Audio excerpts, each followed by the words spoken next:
And we're live. Hi everyone, I am Nick, and today I am going to continue building this guy. He looks skinny. The skinny scout trooper. The skinny scout trooper. So right now he's skinny, but then we're gonna fill him out a little bit.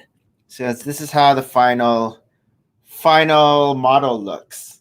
And so I am on bag 5.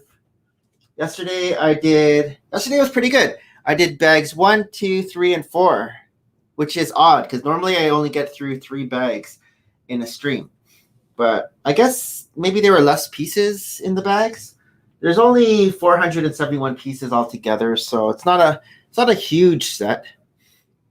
So bag 5, and then if I finish, hopefully I do, because last time when I only had 1 bag left, I didn't finish.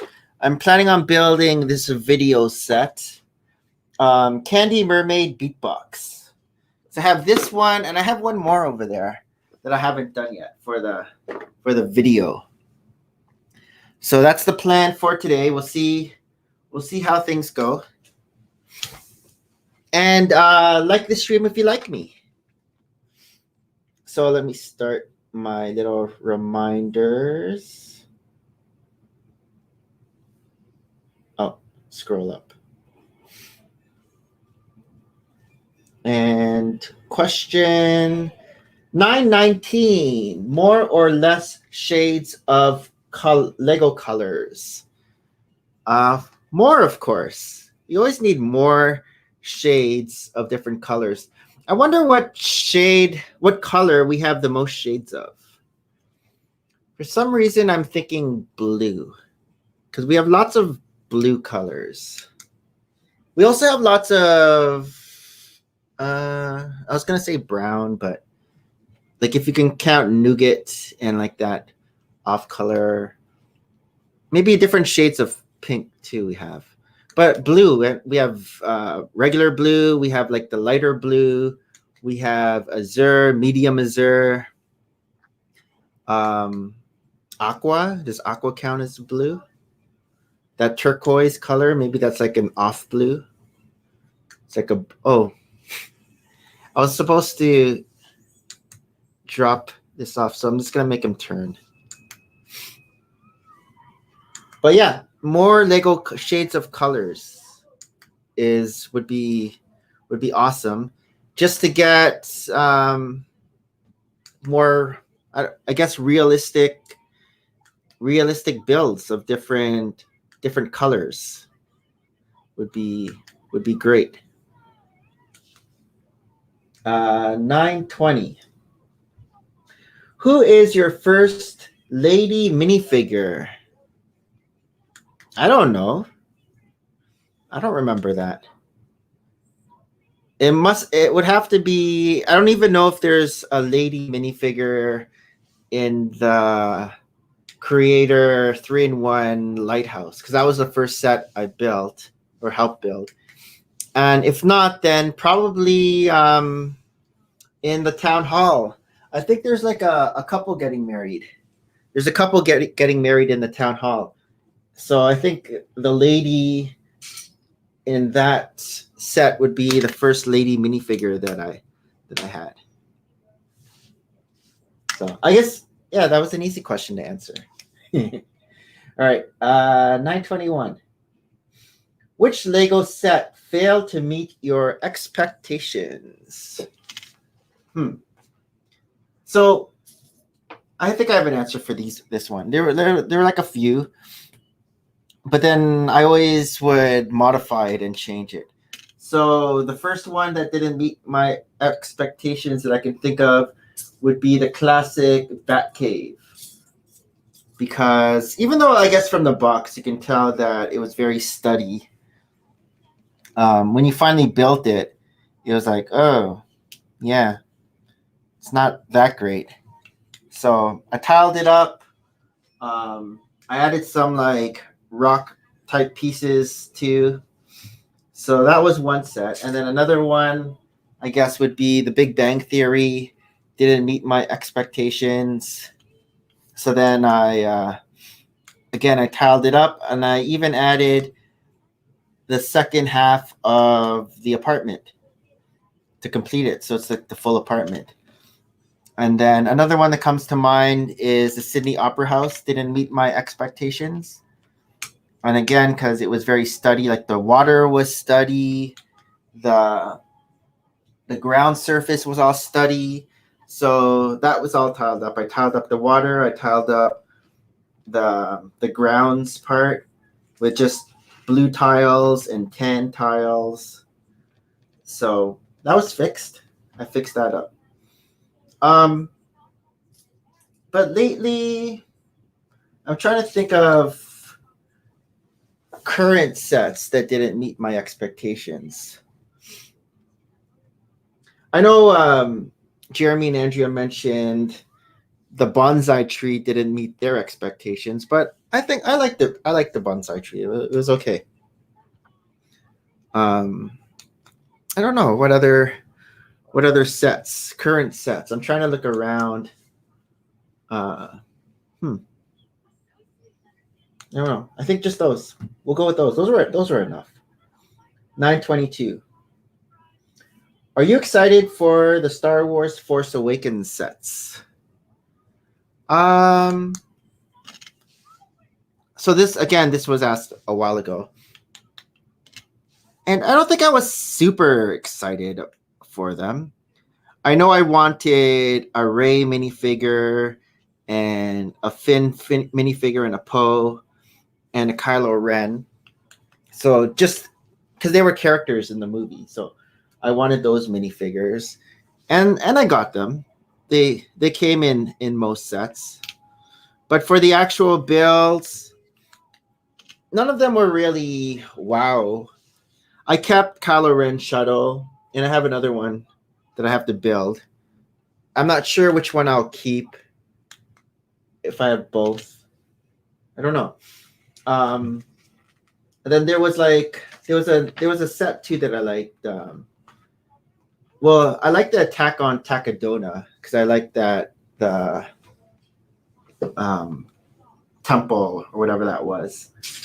And then there was a Rey set with like an animal that I liked. But yeah, nothing super memorable. Okay, 923.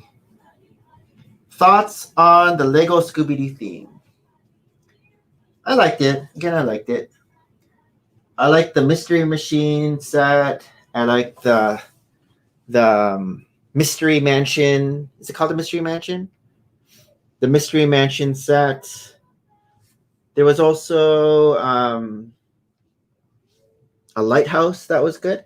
I think the cool thing about the Scooby-Doo theme, some of the villain minifigures had dual-sided heads, where one was like the scary head, and then the alternate head was like the person's head, but it was like in a mask, or like in a kind of like a hood. So it was like the cartoon where the villain was always unmasked at the end of the show, and then they would say, if it wasn't for that dog and those pesky kids, my plan would have went well, or whatever it was they would say. So I thought that was cool. And then we even got some different Scoobies. Hey, Irvin, what up, what up? In case you're not lurking. Were you here? Yeah, we got some different Scoobies as well in different poses, so that was cool. So we got like the standing up Scooby, the sitting Scooby, and I think different Scoobies with different faces.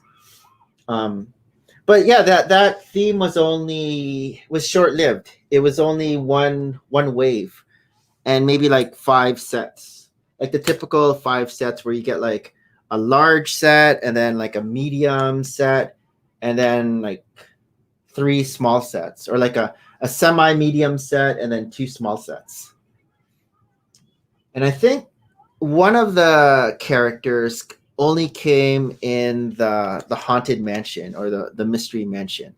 It might have been either Velma or Daphne. I can't remember now.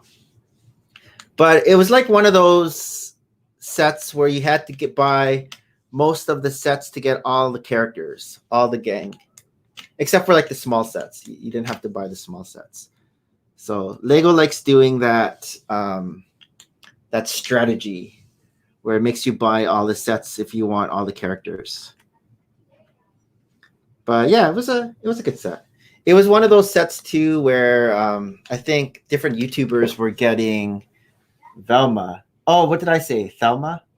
Thelma and Louise? What up? What up?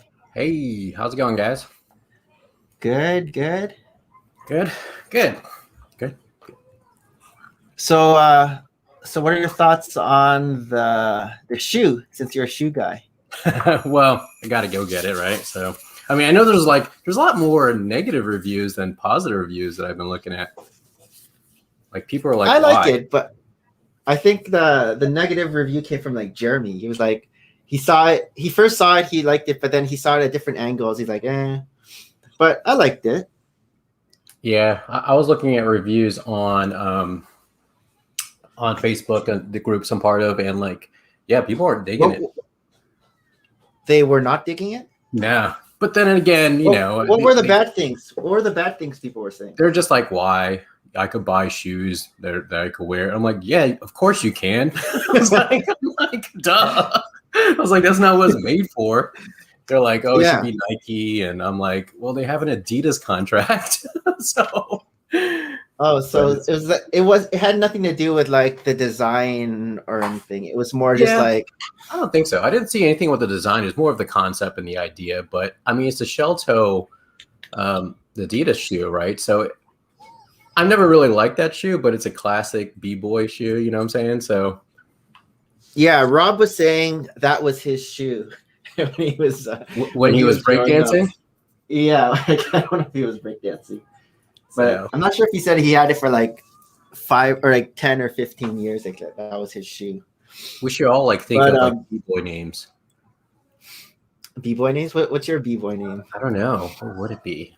Gotta be something with breakdancing, right? With like open build repeat sounds like a repeat.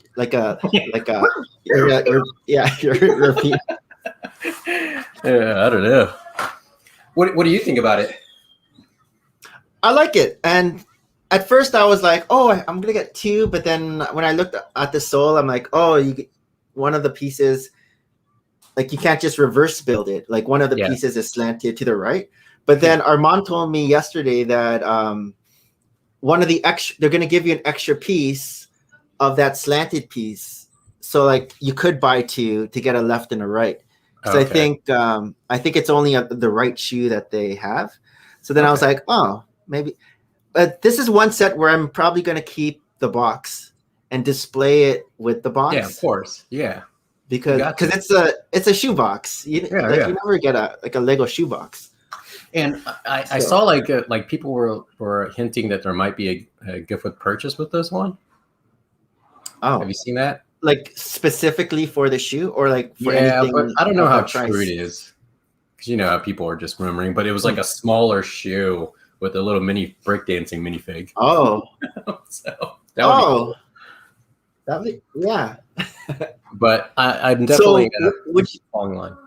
Would you buy 1 or 2? Just one. One. I just buy one and then display it, because I mean, yeah, definitely. If you buy 2, you can like tie the laces and have it on like a hook or something. So like the shoes are like hanging on a hook. When is the last time you hung your shoes like that? for running. Do you hang your shoes like that? Is that how you do your shoes? No. Okay. No, I've seen it done. I've seen it done too, and I've always thought to myself, like, man, that knot must be really hard to untie. You know, because like, you know, the weight of it, and you just like breaking your nails. I don't know. So can you still buy that shoe? Yeah. My friend. I wonder if you can buy like the left and have the right, or have like display it with the shoe and the. Yeah. Like the real shoe and the brick shoe beside each other. I mean, you would have to buy like a kid size. I don't think that's I know. I wonder what size that shoe is. It looks like a kid's like 5Y, right? Something small. We'll find out once it's because it doesn't say in the instructions or not like in the description what size that actual shoe is, if it's like a 10 or if it's but that's probably what I'm going to get July 1st. Probably definitely. So. Yeah, there's no VIP for that. Yeah. Usonava Beach. What does that mean? Usonava Beach. Sometimes I don't, Kid with a club foot. But yeah, and then I saw like, and I hope it's true. But then I saw maybe a Ford Raptor. Oh, it's part of Speed Champion. That's a car, right? Actually, I don't think it was Speed Champion. I think it was a creator set. I think. Oh, like a big, like how we already got one. We already got one. Yeah, we got the Porsche already. Oh, maybe it was a Tech. I don't know, but it was like a crappy. Oh, maybe photo. It was Technic. I don't think it was real, but if it is, definitely going to get that too. So, because I'm surprised we're getting another camper van already, because normally like those kinds of vehicles, it's just one a year. Yeah. The way I see that Lego does things, right? It's like in the mall, right? When you go to the mall, you have like 5 different Auntie Annie pretzel kiosks you could buy from. I'm not sure if you got those over there. I know what that is. Yeah, so they like have 5 of them here. And then when I used to like sling cell phones back in the day, we had like 2 stores in one mall. Like you would think they would compete with each other, but all it really does is just increases sales. So it's kind of funny. So that's why, like, when they relaunch things like so short, like I get it. I mean, people you're running that hype, and people will still buy it even if they bought the other one.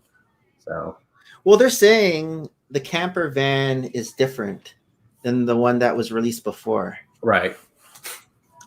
Because the one before was like a VW1, and then this one is the VW2, and so the design is a little bit different.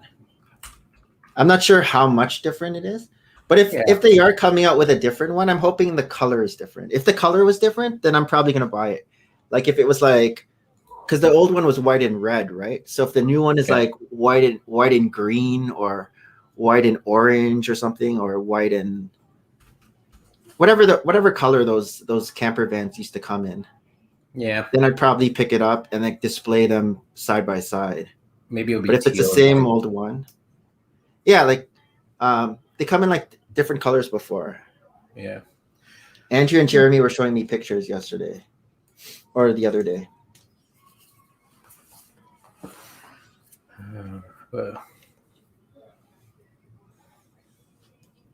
Yeah, I wasn't even expecting this shoe. It came out of nowhere. They had like the teaser the day before, and then the next day they launched it already. I'm like, oh. Wow. It's kind of like the RKO, right? The which one? RKO. You don't know What's the RKO? Oh, come on. It's wrestling. Oh, yeah, wrestling. Randy Orton. The RKO. Yeah.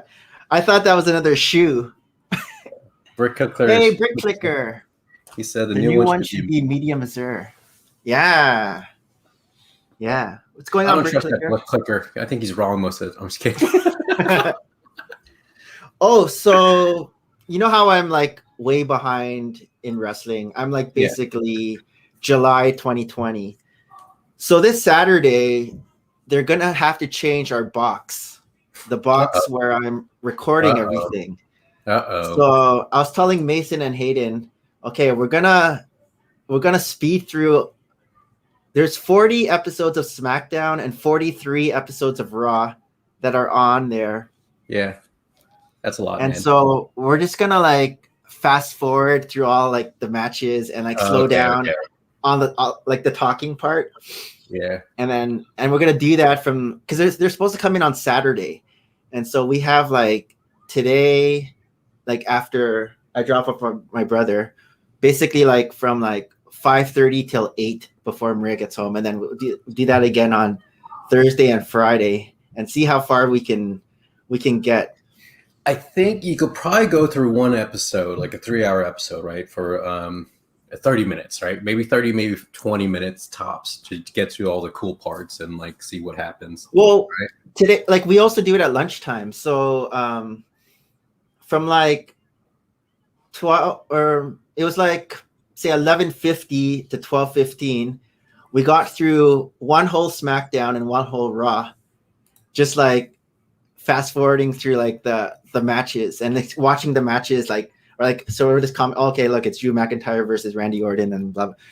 And then we paused it when suddenly so it was the first time that the Fiend came out with Alexa Bliss, where oh my god, Nikki Cross, Nikki Cross, like Alexa Bliss cost Nikki Cross her match, so she pushes her onto the ground, and then all of a sudden the lights turn out and the Fiend shows up and puts the mandible claw on Alexa Bliss. That's where we're at. Just give up, man. It's not possible. It's not mathematically possible.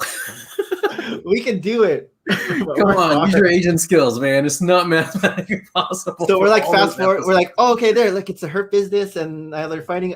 So I'm just like quickly commentating while we're watching like the fast forward the matches. Hurt Business. They're not even. Like we're not even in the part yet where they have like the big screens with the little cubes of people in the stands. It's still just I guess the NXT guys in the background cheering on. Yeah, so I'm not sure when that happens. When I'm not sure what month they start putting in.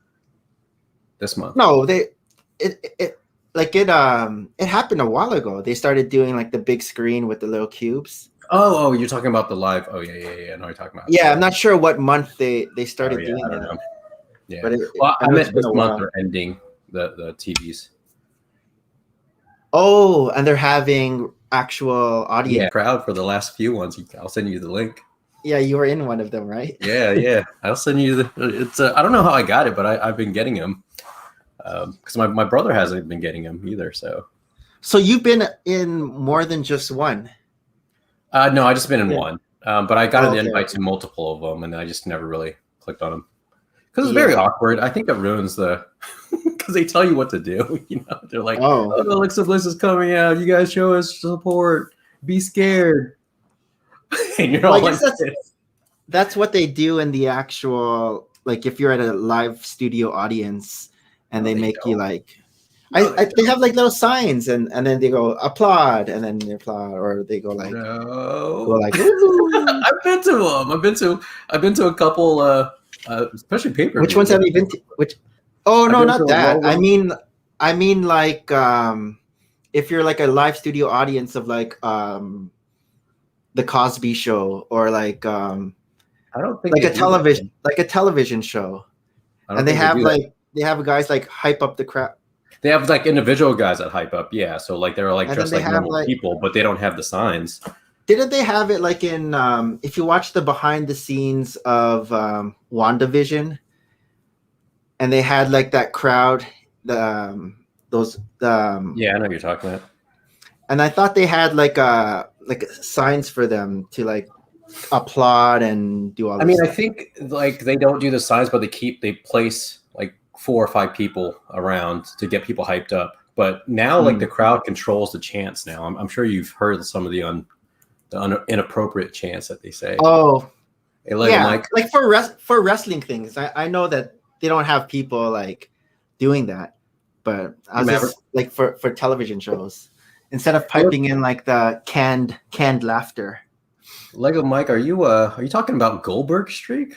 That's a classic. I had to give up after the streak was beat. Oh no, maybe the Undertaker streak. Oh, the WrestleMania streaks. Yeah, the Undertaker had the WrestleMania streak, and then that was Brock Lesnar, right? Brock Lesnar beat it. Yeah, I think so. Yeah, I remember that. I was actually there. Where was that? That was in Orlando? I think that one was either Orlando or New Orleans because I've only been to one. Okay. Cities to watch. So what's your next wrestling live show? I think there's one in Vegas because they built the new what Raiders stadium, so I think they're doing one then, but I don't know. We'll see. I mean, I actually like the events before the actual event. Those are a little bit more fun, so I might attend those. Like I've only been to house shows. I've been to 2 house shows, but never like a Raw or a SmackDown. I thought Lego Mike was talking about Undertaker's faking retirement streak. I think he's faked the retirement like 7 times. It's our last match, my last match, and never is the last match. Who, the Undertaker? Yeah, that's like finally gets retired. Huh? That's like Ric Flair. How many times has he had his last match, and he's always coming back and doing another match? Yeah, but I think with Undertaker, they set it up like that, and they're like, made a whole thing every WrestleMania. Hey, Eileen, how's it going? Hey, Mama Lego.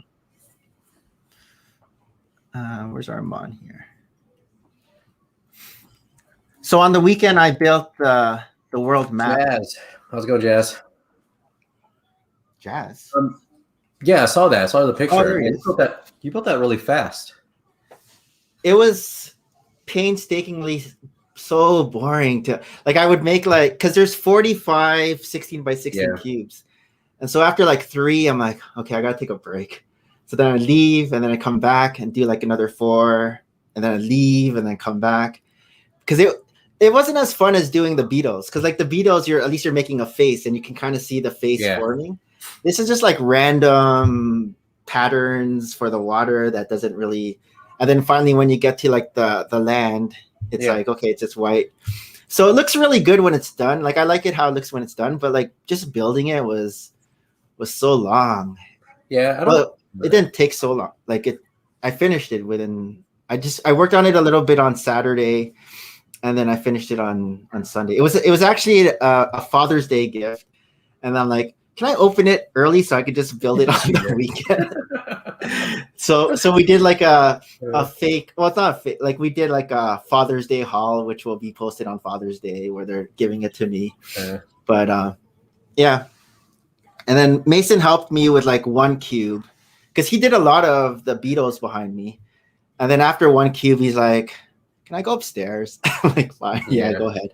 No, I'm with you. So, the mosaics are kind of like, I don't know. I mean, they're not. Even the Beatles, and even when I did the Iron Man one, it's not, you don't really appreciate it till it's done, right? So it's like building like something like this is more fun to build when you're building something upwards rather than just putting the same tile over and over. Yeah, I mean, to answer your question, Eileen, for mosaics, like I think I like the end result more than the process. You know what? It's actually you don't have to think. Well, the way I was doing it, you don't have to think, because I had my pattern, and each row I would just match the colors, so I don't have to think. And then I take the colors and put them on. And so I was watching Flash while I was doing this, and so I don't really have to like think. Whereas like when Mason was doing it, he was like grabbing one color and then putting them all on the plate. Looking at the patterns, where I was just doing row by row, so I didn't have to think about it. But yeah, watch Undertaker episode of Joe Rogan Experience. He explains in a bit he actually was planning to retire because of injury. You know what's the best Undertaker interview is when he did Hot Ones. So it made him so like a down to earth person kind of interview. So that was a fun one to watch. And I'm not sure if you know about Hot Ones, but what is that? Eat hot chicken wings while doing an interview. Oh, so he got so big, like he did like C or D people at the beginning, but then he now does like big names out there, and now he even had a game show. Just came out with a game show last year. You're talking about Hot Ones, as in like that's a person who gets famous. Yeah, it's a certain guy. Celebrities on in to eat hot wings.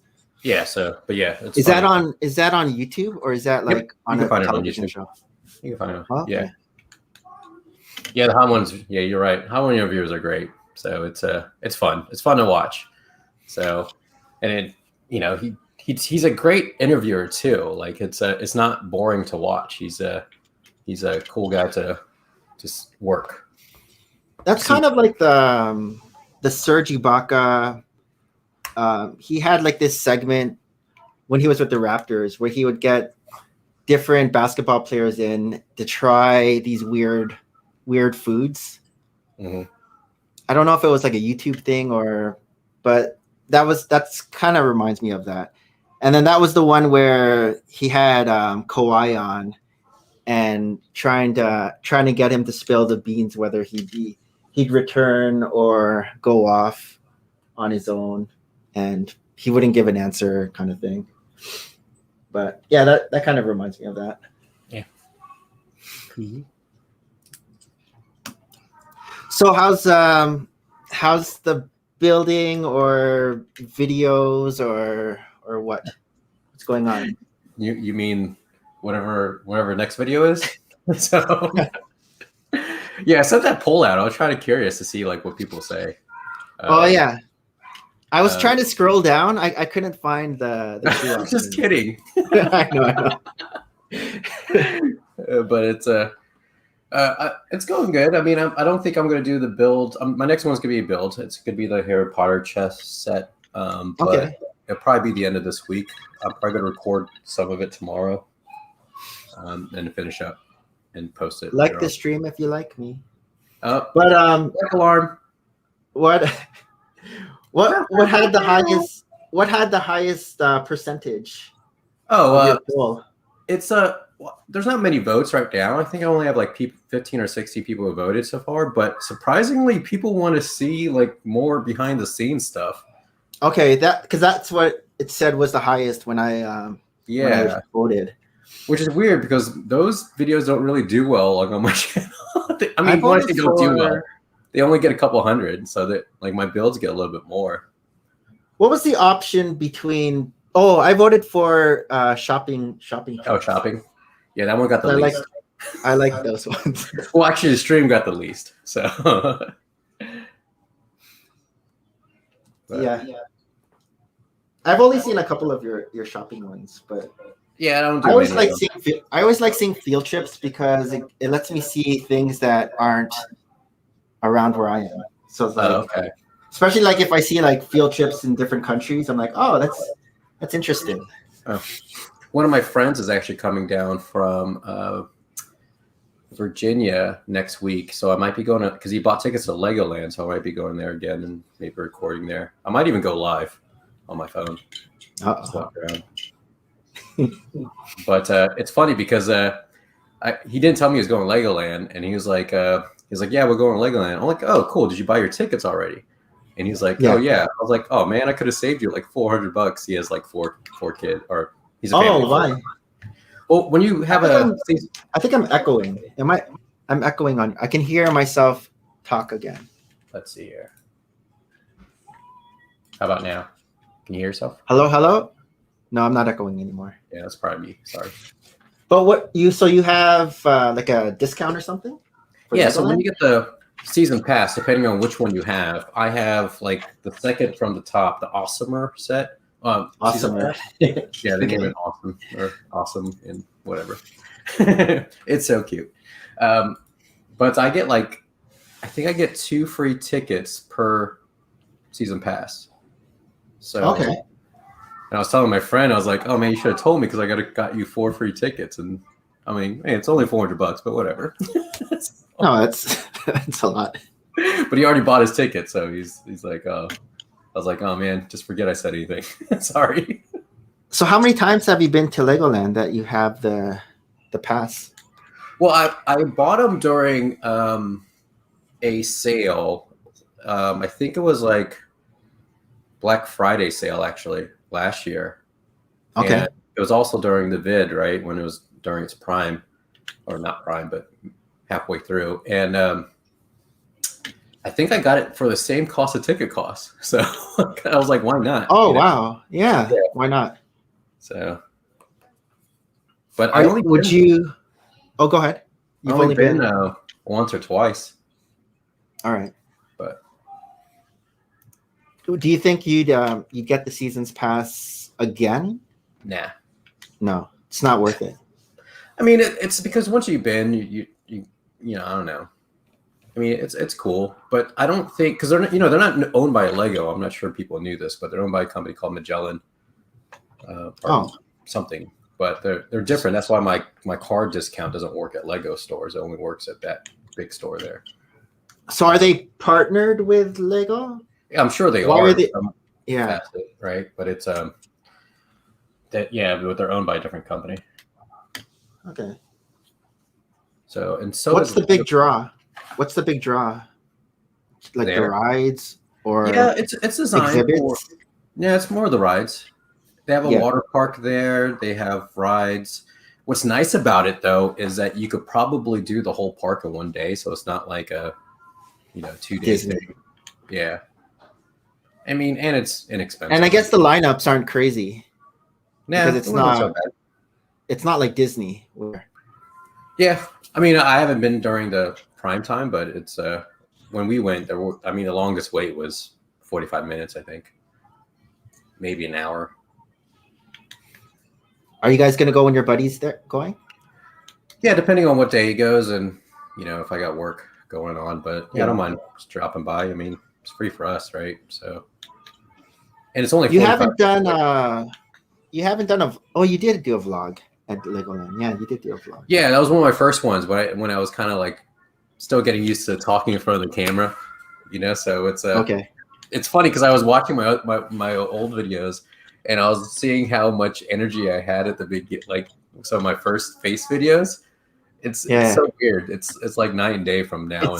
It's less energy, or it's very more. Less energy. I'm like very monotone, like stiff. Yeah, and that's like mine before. Yeah. Like my intros now are like hello YouTube, but first hello YouTube. Yeah. Hello YouTube. Darn, I messed it up. Yeah. Let me record. It's like I'm like a golf commentator or something.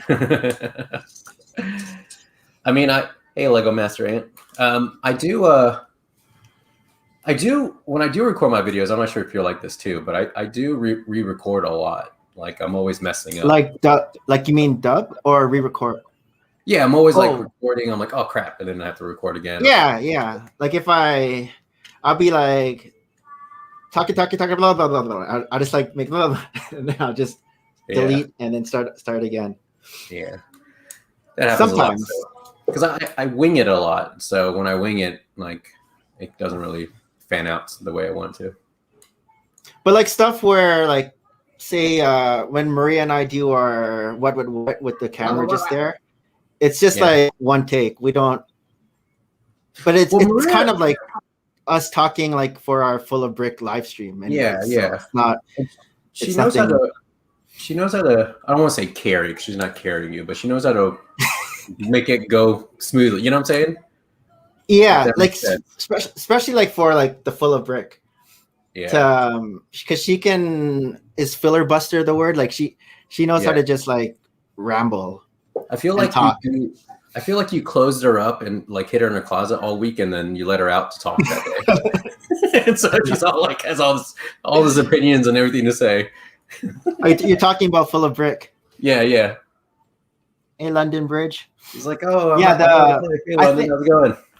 I think for Full of Brick, Maria's just excited to see Harold and just like that's funny. Talk to Harold. Because even after the stream's done, they talk for another like 20 minutes while I'm just trying to like edit I'm trying to like clean up because I have like all the stuff that I showed, and they're like talking for like another 20 minutes. That's funny, man. So it's just like catch up always. Hey London, how you doing? How's your I think you're making a Lego room. I think I saw some of your vlogs and I didn't see that. I have to catch up on stuff. And Lego Mike, last time I was watching one of your streams, you were moving your city around. Like, how's that going? Yeah. Yeah, London Bridge has his weekly stream that's crazy long now. What is it going on like 2 years? Oh wow. It's it's like a high number. I'm not even Give us the number, London. What's the number of your London calling? He like types in 549. Well, the longest weekly one that I know of I don't even know if you watch this stream, is the Hauling and Balling. Have you ever seen the Hauling and Balling Oh stream? man, I thought I've like seen a lot. 73 London calls. 73. So 73, that's once a week. Hauling and Balling is 300 and something. Like they're over 300 every single week. Lego stream. And this is every Sunday night. So it's yeah. Like they've been going on since like 2014 or 2015 straight. And it's some dedication right there. Yeah. They haven't missed. Yeah. Like I've been on maybe twice. I was on like number like Hauling Balling 39 or something like that. And then just when I came back, I was on like I guess in February or something like that. Yeah, some of these maybe that's why I don't know what time that is when their stream is on, because I feel like Eastern time, I think they're on like at 7 p.m. Oh, I don't know why I haven't seen it. So London time, that's 1 a.m. I mean, I'm always saying London because he's either on his or Tex, and Tech production is always on too. Or yeah. And Psy. I mean, Psy is always on too. But I'm always seeing one of them faces. It's feel weird if I don't, and you too. So if if I don't see one of your guys' faces once a week, it's kind of weird. Does that sound weird?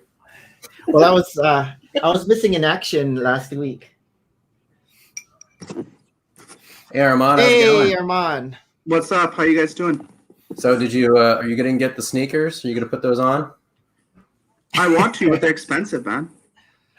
Too expensive. Yeah. You rather buy? I gotta get two. They're $109 here in Canada, so that's like $200 sneakers. See, Armand told me that they give you an extra piece, so now it's making me want to get two because I thought you can't reverse build the right shoe into two. But so you're sure about that, Armand? Where did you read that you can get the extra? Out of faith. If you read some of the reviews, they'll tell you that there's an extra bag with some parts, and they come with a piece for the left side because I think the default is the right side of the shoe. Yeah. But it comes with exactly. So it's sort of like the bonsai tree where you can kind of pick and choose what you want to make. Oh, either the pink or the green. Yeah. Okay. Exactly. Cool. Huh. I got the people are gonna make like a mock and put a Nike swoosh on it instead of the or even like different colors. They'll like make different shoes of different. I'm not sure how many colors that front curved part is for the toe box because I know that comes in black and white, but I don't know what other colors. I'm gonna make some Skechers or some LA Gear. LA Gear. Get the checkered. Yeah, I'm gonna make mine light up every time I step on it, or put some rollers on the bottom. Oh yeah, come on! So many ideas, so many activities. I know. It just starts with the shoe model, and then it's gonna go from there. Yeah. Did any of you get the actual sneakers that Lego and Adidas were doing a collab for? No, I did see what's his name have them. Iceberg has them. Because he was telling me that's one of his favorite Lego clothes items. He says they're very comfortable. Really? The Lego shoes. Yeah, I was surprised. Because they did some clothing with Levi's as well, right? Like they have a few collaborations. Yeah, they had a jean jacket. I think London has a couple of his articles of clothing. I think that's okay. All. But yeah, they had like a t-shirt. Baseball t-shirt, but yeah, I'm not a big fan of Adidas though. Like, I don't know, Adidas. But I used to sling shoes back when I went to school my second time going back to school back in the day. So I learned a lot about inserts and shoes and how they fit and how comfortable they are. You worked at a shoe store or you had connections? Okay. No, I worked at a shoe store, so I sold but we focused mainly on people that weren't wearing them for style. They're actually using them for like sports or the running and stuff like that. So we learned, or I learned very Okay. fast, like the fits and which ones were most comfortable and stuff like that. You know, I'm always amazed when you see like people that are giving room tours or house tours, and you see these massive sneaker collections that they have, where they're in like these transparent boxes, or What are we talking about? and it's like I'm always in awe because some of those collections are worth like a couple of grand because those shoes are expensive. More, dude. Like one pair could be $1,000, and they would have bought it probably for like One 200 pair. bucks. Yeah, one pair could be like going like. Oh, my brother yeah, had, they bought it for 200, but they Yeah. can resell it for. Okay. Yeah, my brother got some of the Travis Scotts, and he won them on a raffle for like 180 or 190, and they went for I think $1,200. We sold them for in less than 6 Oh, months. In wow. less than 6 months. The return time on that, I mean, that's the ROI on that's crazy.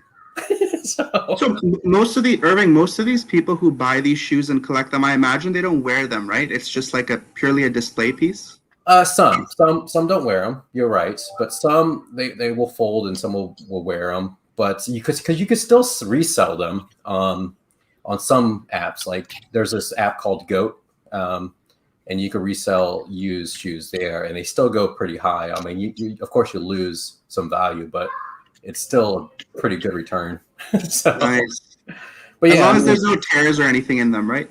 yeah, as long as you're not really playing basketball in them. So, don't play basketball in your basketball shoes, right? But I guess people even buy them if it's not even their size. Oh yeah, Like, yeah. they'll Just for the just resale because they value, want, just to just grab because they it. want them. Yeah. My friend, like one of my friends, his closet like just full of sneakers. My brother's closet is just wall to wall too, just full of sneakers. So, but Does IKEA sell like sneaker shelves, like display shelves specifically for sneakers? Is that like but there is a shoe box case that a company sells that you could actually store, but you'd never really want to like throw away clear? a box either, right? It would have to be clear though, like a clear. Yeah, it box. is clear. But you never really want to throw away your box either. So that's kind of defeats it because now you have to store the box and the clear box, right? So, I mean, which one? Yeah. So usually then if people you just just- store it in the box. Oh, okay. I was just gonna say, like, if it's in the box, you can't see them, and if they're like boxes on top of boxes, you're never gonna appreciate the shoe because you can't see them. I mean, it's very rare, and maybe because of space, that I've been to a shoe collector's closet where they were actually displaying like on their wall, like Okay. very Like rare. there was that show, Bling Empire, where that guy had all the shoes. Asian. But what else is launching July 1st? So now there's a shoe, and now there's the castle, right? Well, I bought the typewriter today. Of course you did. The one that you were just meh. Yeah. I mean, I might. Yeah, I'm not.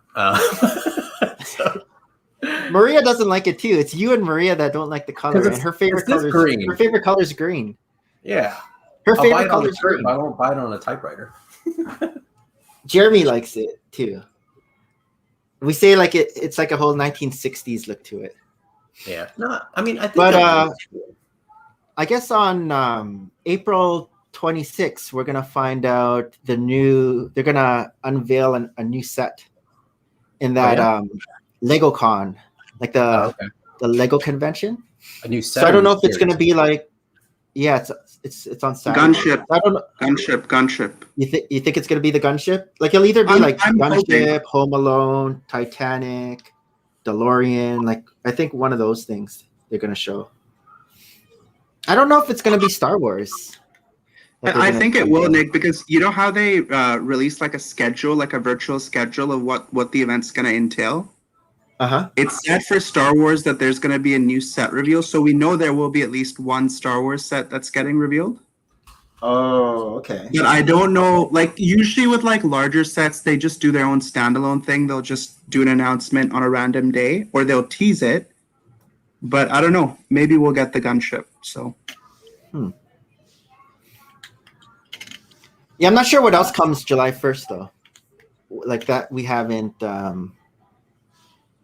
Oh, what about those Star Wars sets? Are those coming out? Like the Bad Batch? When are those coming out? I don't know. I thought that was September the 1st.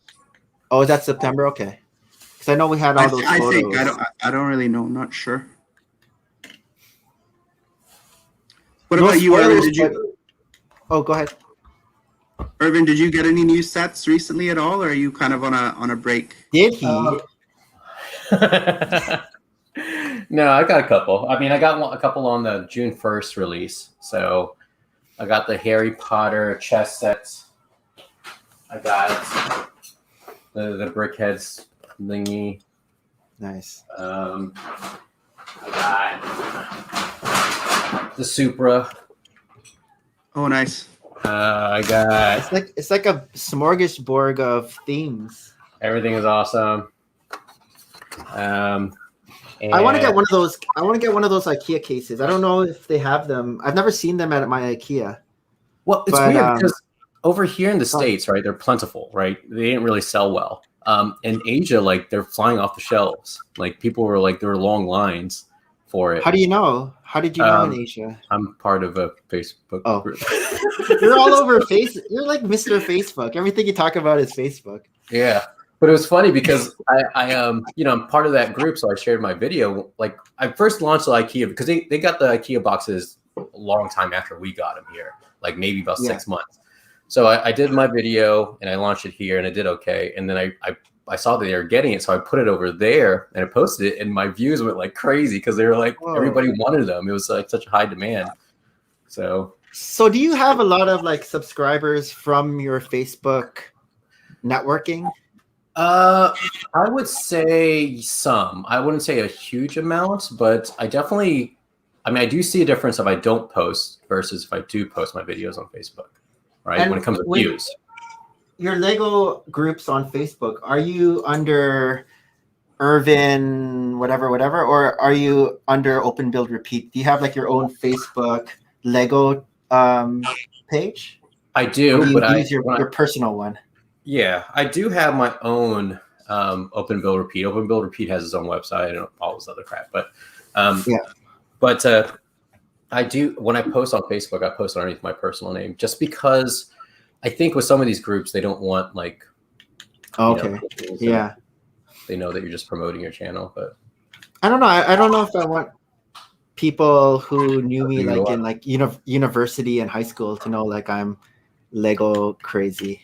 Yeah, I know. There's stuff you have to give up. But the funny thing is, like, my friends don't know, like, that I'm really into Lego, but it's only these Facebook groups because it doesn't post on my personal page when I like stuff on other pages. It doesn't? Okay. Yeah, I don't know if I changed a setting or something like that, but yeah. Like, people like that known me for a while because I just got into Lego, like, a year or 2 years ago. And then people that knew me before that. I thought he was a shoe guy. What's going on? They're like, you do Lego? What? I'm like, yeah, man, don't you? That's Irvin has two expensive hobbies now. Oh yeah, I do. Shoe collecting and Lego collecting. Wait, there's another one. There's another one. That's probably. Irvin, please tell me you don't collect expensive art pieces as well. No. But I do like my camera gear, so that's probably more than. That's the most, right? Yeah, that's probably both of the other things too put together. Then that's.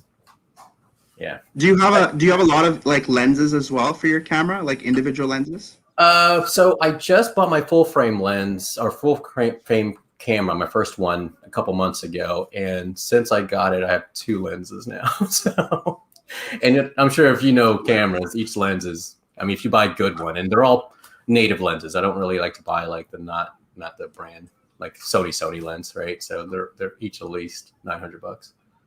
Oh wow. Yeah, they're expensive. I think the most expensive lens that Sony sells is like $16K. I believe it. Which is just like some guy was showing a video of the A1 paired with that lens, just the setup. Yeah. And it was like if you factor in the cost of the A1, I think A1 is like $6,000 in the States, thereabouts. Yeah. And then you have this lens, so it's like a $25K setup, which is just crazy. Impressive. I wouldn't know what to do with that. Plus, the memory card for the A1 is insanely expensive too. So I wouldn't know what to do. I'll be like, this is too much camera. So, This is It's a new overkill. tile. I haven't seen What's that that? 2x6 tile. yeah, I don't know that's uncommon. Lego talk. Maverick Bricks collects the Magic Gathering. Yeah, I was never into Magic. I know some people who do that. They go to conventions for that. I tried playing it for a month or so. I suck at it. So You dabbled in it. I dabbled. My friend was playing Pokemon, so I tried to play that too. The Pokemon cards. Oh, I couldn't do that Yeah. either. It was like I couldn't believe in the cards. The cards. what do you mean? Oh, you don't know the believe in the cards? What does The that saying? mean? Oh, I don't know. Okay. It's part of a cartoon. You gotta believe in the cards. Yes, I've seen it. I think I've seen it in black, actually. Are you gonna show us cards?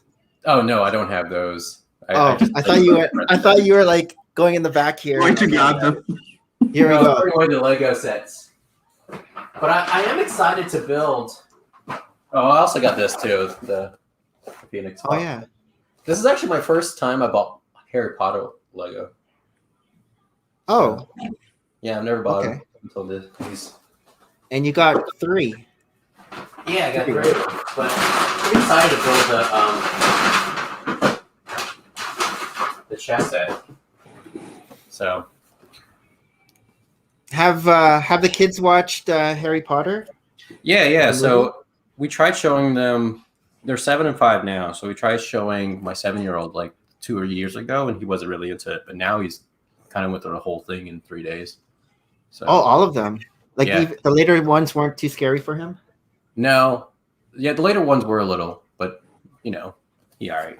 What's on TV now is still crazy. I saw Hellboy, the new one, on TV yesterday. That Okay. thing is so gory and graphic, and I'm like, I was watching it with my son. I'm like, okay, let's change the channel. Who plays Hellboy? Is it the same guy? I don't think so. Perlman? It's some other dude, another guy. Okay. But man, like people are getting ripped in two, and Is Hellboy Marvel, DC, or something else? it's I think it's Marvel. yeah, Oh, it's Marvel. Okay, but it doesn't fall into the MCU. It's like something. It falls. It's different, right? yeah. Well, I mean it, yeah, not yet. We'll see. Not yet. Did you catch Loki? No, New episodes today. All right, so then I could probably binge it. Have you saw the first one, right?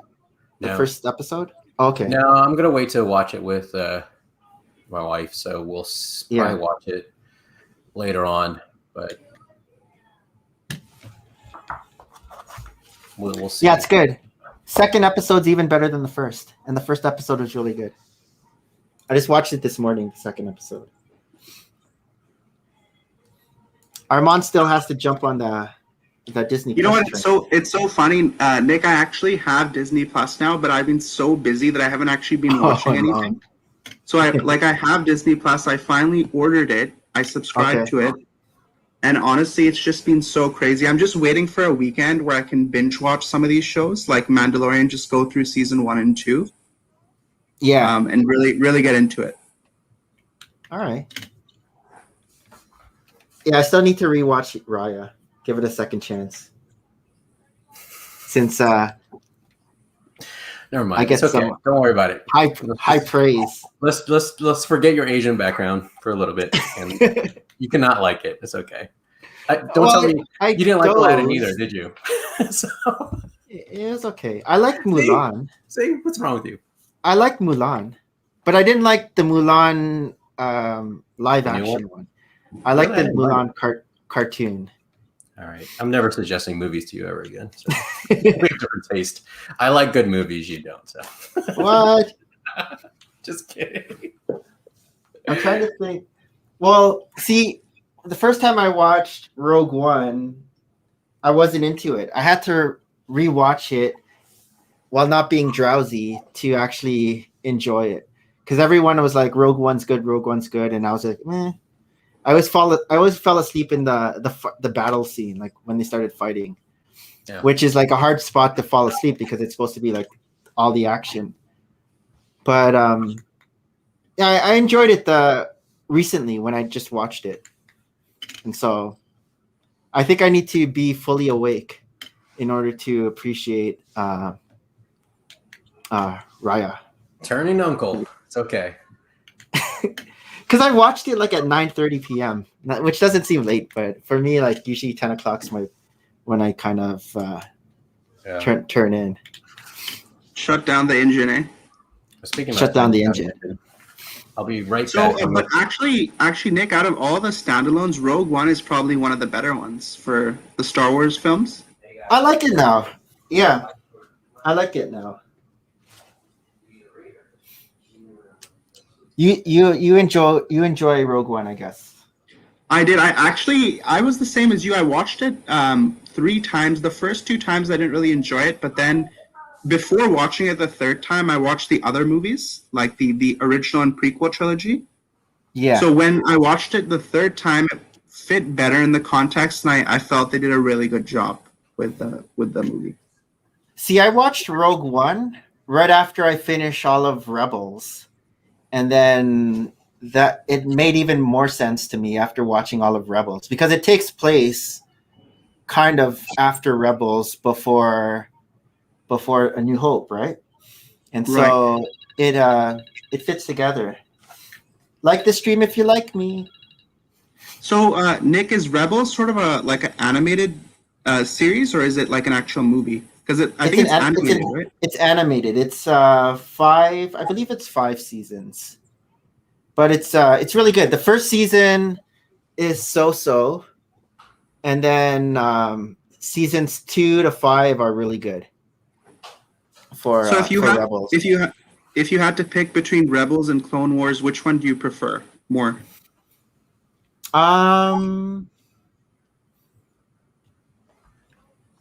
Maybe Clone Wars.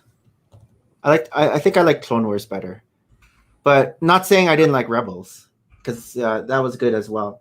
But it's like a 1A 1B. They're both up there. Yeah, because I watched them all in the span of like a month, so it was all like fresh in my head.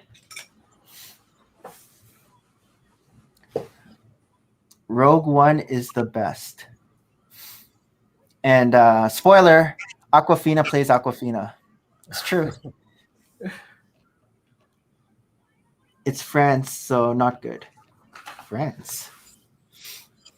So yeah, Maverick, that game should have been a draw if it wasn't for an own goal. So that was a tough loss for Germany for sure. Oh, 1-0, right? And I saw Portugal. 1-0 own goal.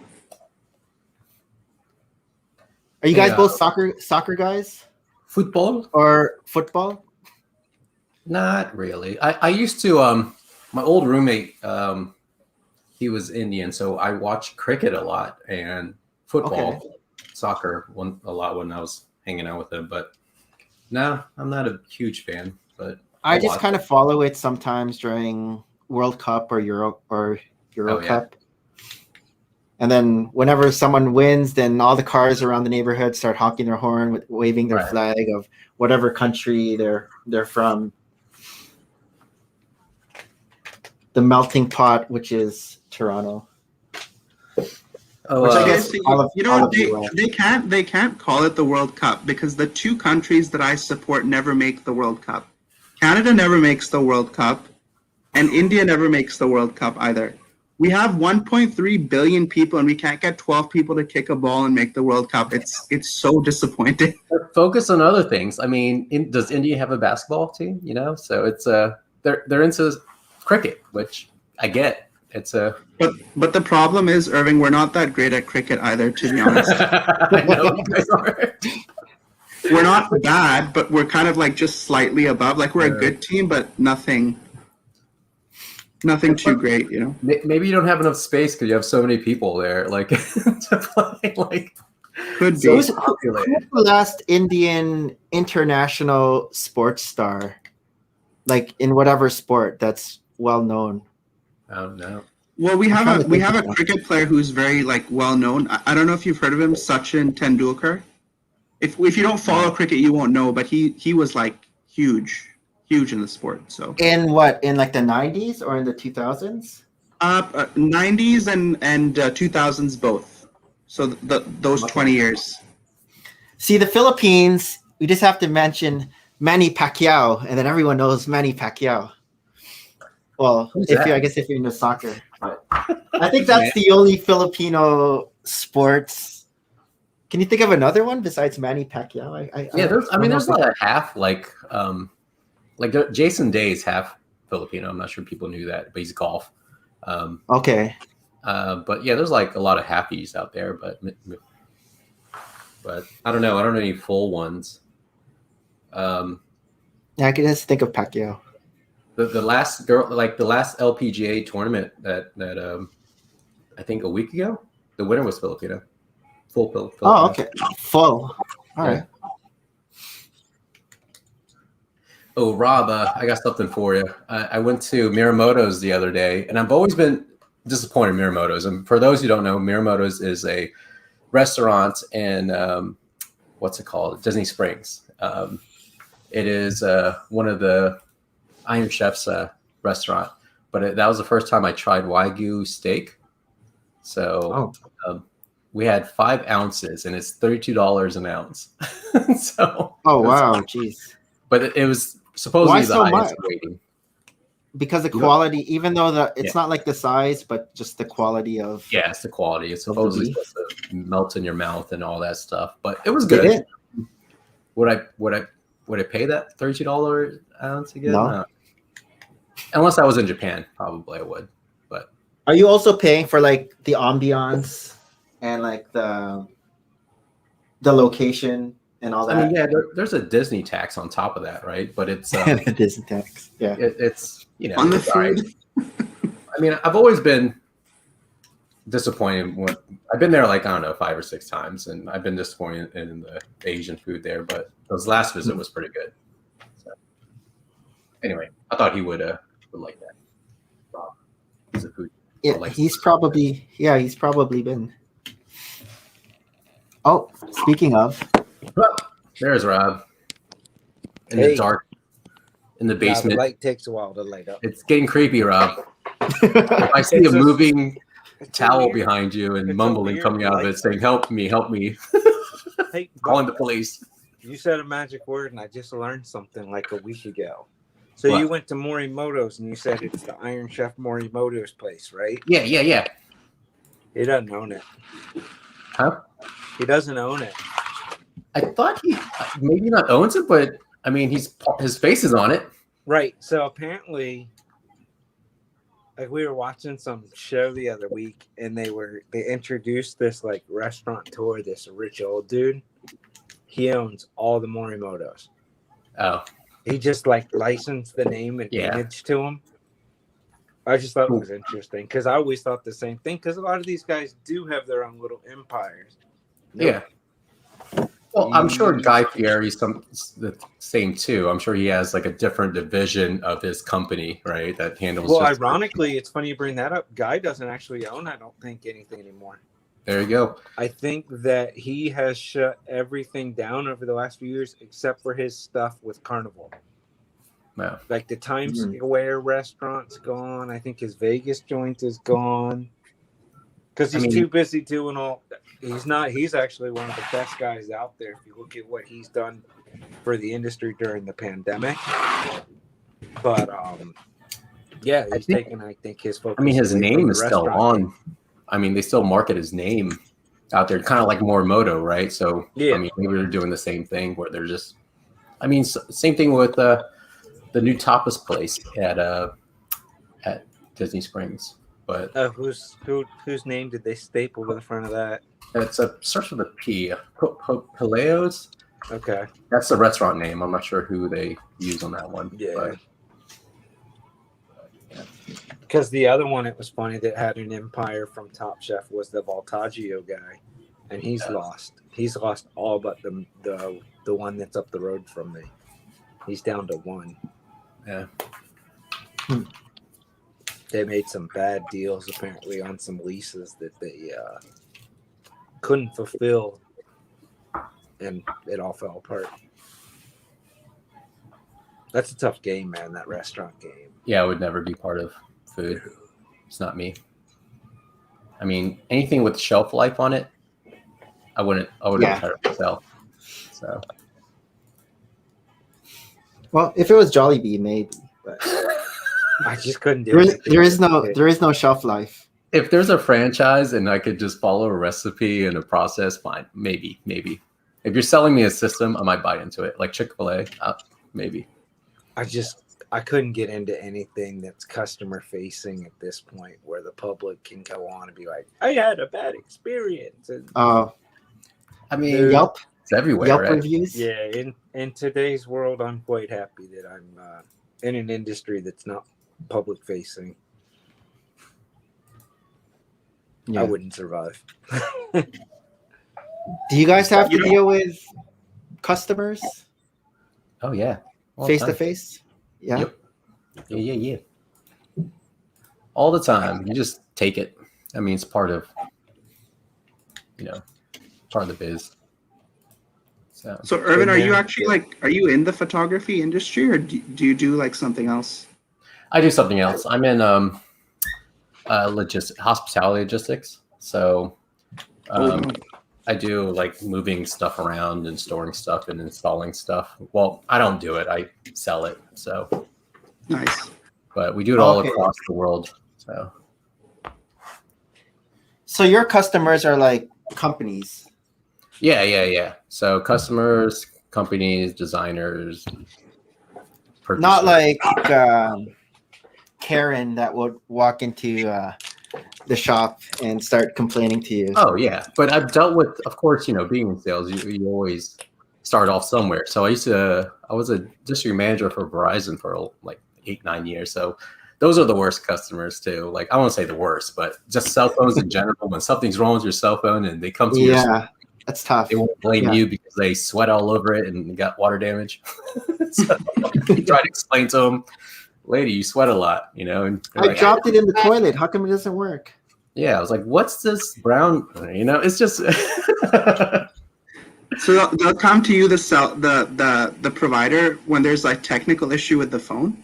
Well, they always come, no matter if you have a tech support at your store or not, right? So if they see a Verizon sign, they have a Verizon phone, or if they don't even have a Verizon phone, they still came to me like with questions on how to fix this and how to fix that and why is this doesn't work.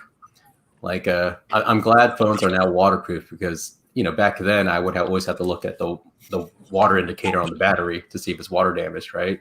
So You want to hear? Do the spin test. I have a very funny story. So I did the auto industry for 18 years, and I happened to be in a town that had a Chevy factory, and so I sell this guy a truck. He works at the factory where they make the truck, okay? And he comes in after a few weeks. Something was wrong. And one of the guys comes and tells me, hey, so-and-so out in the service lane is crying. This customer's just going off on her and screaming at her. I'm like, nah, that's not cool. Let me go out there. I sold it to him. Let me see what I can do. And the guy's screaming. He's like, this car you sold me, using all kinds of profanity, just making a scene. And I finally looked at him and I went, are you all done? And he says, excuse me? I said, this car we sold you, you built.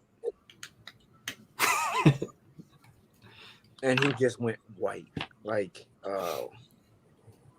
Because you remember he mentioned that. I remembered he worked at the truck factory. Like, he built it. You're going to sit there and scream this car that we sold you is no good. You built it. So that was funny. That pretty much ended him right then and there. And the owner happened to be on property. And the owner knew everybody, obviously, from the factory. So that gentleman got thrown out. And Yeah, somebody called the union rep to report how he was behaving. Look at Rob. That was one, man. In my 18 years, that was the best ever of being able to give what the customer was giving right back to him. It just shut him up. What could he say? Rob increasing the unemployment rate. Way to go, Rob. This was... You did your job. Probably 18 years ago. This would have been like 2003 or 4. Rob, you probably gave the poor guy PTSD, man.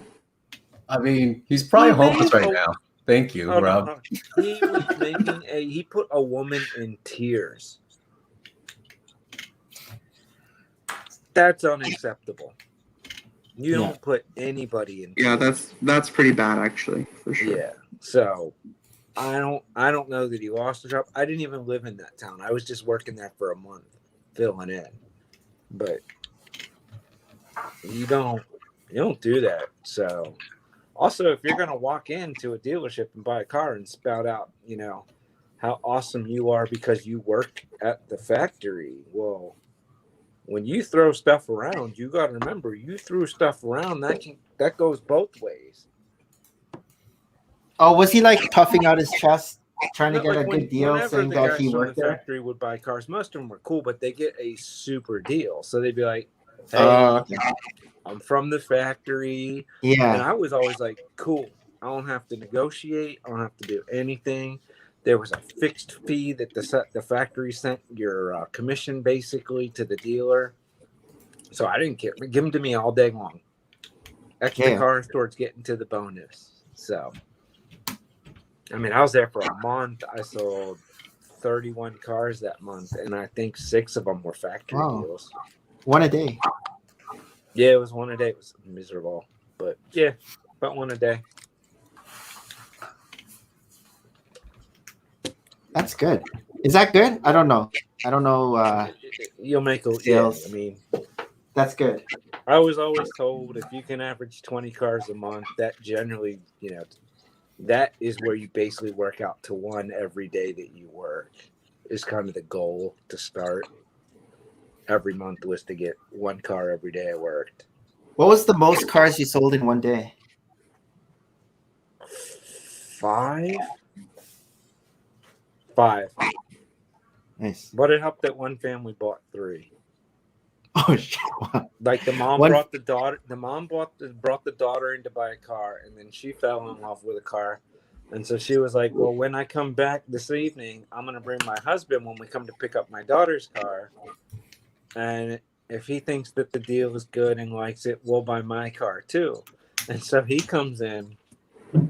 This takes all day, and I happened to, in between the 3 visits from this family, sell 2 other cars. But he comes in and he looks at it and goes, "That car is great, and we can totally get that for you as long as I can get that truck." And I was like, "Oh." I got my buddy. I said, "Can you go explain how this car works to this young lady? I need to sell a truck right now." And so we got all the numbers right on the truck, and he looks at his wife. He goes, "Looks like everybody got a car today." And so the funny thing is, you get a car like Oprah. I love this story because I'm filling in at this store, right? So the next day, a guy who was off comes in, and he's fuming looking for me, who actually lives in the town and works there. He goes, "Hey, I heard you sold 3 cars to the so-and-so family." I said, "Yeah." He's like, "That's not cool. That's my roommate's sister and her parents. You got to cut me in on that." And I was like, "No, I don't. You didn't do anything." He was so hot for like the rest of that month. He's like, "Man, you got a 3-car deal out of my roommate's family." I was like, "Yeah, they clearly don't care who you are." They didn't ask for him or anything. Right? So at the end of the month, I was like, "Look, I feel bad. I'm never going to be bad carrying." I gave him all the customer info that I had for that month, like so that he could keep it as his part of his database.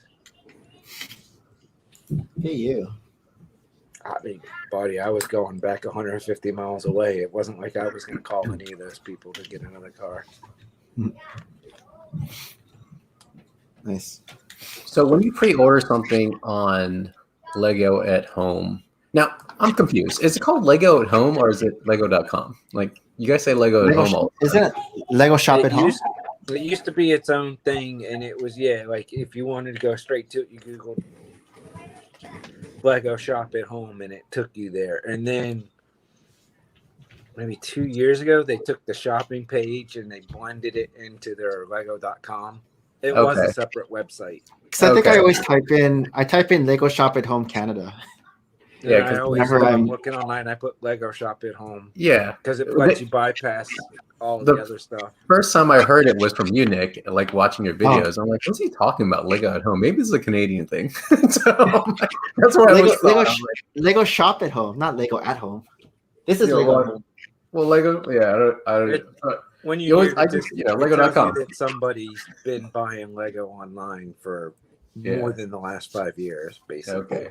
Makes sense. Yeah, maybe that was the old term, Lego Shop at Home. Maybe now it's just Lego.com. Yep. So what was your question? What was your question? If you pre-order something? Oh, sorry, totally lost. So if you pre-order like your typewriter, right? Are you gonna get it like earlier before July 1st? Or are you gonna get it when you get it? I mean, if I buy it, because I bought it, but it wasn't a pre-order. It was VIP early access. Okay, so you are gonna get it like pretty soon. Yeah. If it's a pre-order, you get it when it's available for public. That's when they ship it out to you. Okay. It seems quick. Everything I've ever ordered from Lego seems to come out. They must have some hub or something. I think in Indiana. Yeah, if it's in stock for me, it comes in like 2 or 3 days. Like if it's in stock, it's not too long. But yeah, the typewriter maybe. So if it's but Wednesday, I might get it by Monday or something. I usually don't get it Saturday or Sunday, so it'll either be Friday or Monday. Probably it'll come in. Okay. Yeah, 3 days feels like what it usually is. Yeah. So, Armand, I'm probably gonna build the cantina this weekend. Oh, did you end up getting it? Yeah, we opened it up. We unboxed it the other day. So why do you build such like big sets during the weekend? Do you just like concentrating on bigger builds, or because you tend to do smaller sets during the week? It'll take so long for me to build it if I'm like time. And plus, I'm not gonna time lapse it. I'm not gonna stop motion build it. So for all the big ones lately, I just time lapsed it, and I'm gonna add it to like my room update thing. So that's what I did with like all the Bricker build, Pikachu and Eevee, and the UCS Millennium Falcon and Star Destroyer. So I'm gonna do that for the bigger ones. And plus, like on the weekend, I could just like watch Flash while I'm building it. It's something to watch. Binge watch Loki this weekend while. Well, I guess you can't binge watch it because there's only 2 episodes. There's only 2. Well, you can binge watch on repeat. I just need my kid to come back from playing next door so we can. I told him when I finish doing work, we can watch Loki today. One? And I went this morning to the accountant to get some stuff. And then I literally get home, I sit on the couch, I'm like, all right, I'm going to eat, then we'll watch Loki. And I get a call from the boss. And I'm like, he's like, hey, I called the accountant since I'm out of town for a few days. I told him you'd come pick everything up and sign everything and send it out today. I said, oh, that's great. I said, you're never going to guess where I just walked in the door from. He goes, where? I said, the accountant. So then I had to eat lunch, drive back over, get the other packet. Such a terrible life.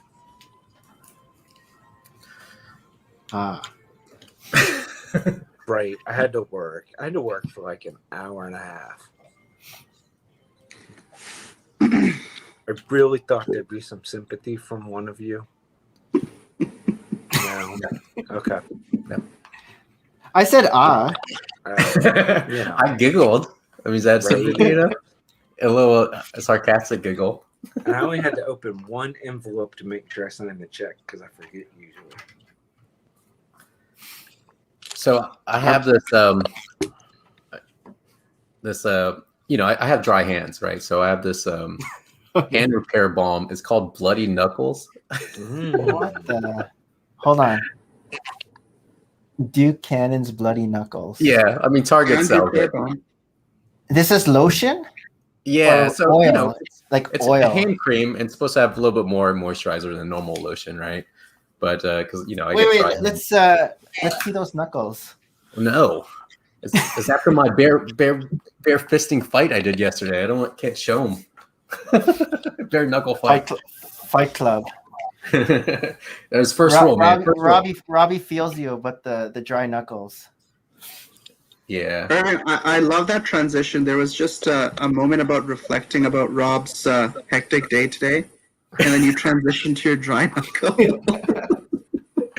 You know what I use on a rough day of work? It was like perfect for a commercial. Did you have a rough day at the office? Did it eat up your hands? Try some Bloody Knuckles. Right? That reminds me, like we were on this stream once, and one of the guys, he was like, "Oh, I have this this friend who wants to hop on."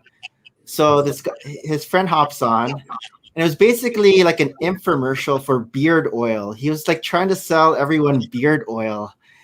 We're like, "What the?" So weird. He was like, were you like he was this? Like a sales, like, wait a minute, do I need it? No, because like everyone else on the panel had like beards. Oh, okay. And so it was like an infomercial for beard oil, but just that's what your thing just reminded me of. Awkward. Not that you're trying to sell knuckle oil to us, but well, links are below, guys. So if you want to check it out, sponsored stream. All the knuckle oil. He's just been laying a foundation of hopping in, waiting for the moment that I can sell my balm. Knuckle oil. Yeah. I was waiting for that. Segue. Oh, this is as good as any. Rob talking about not working. The slow play finally paid off. Yeah. Your next video. This video is sponsored by Bloody Knuckles. Bloody Knuckles. And when I was doing all that work upstairs, though, I probably could use it. It was drying my hands out like crazy.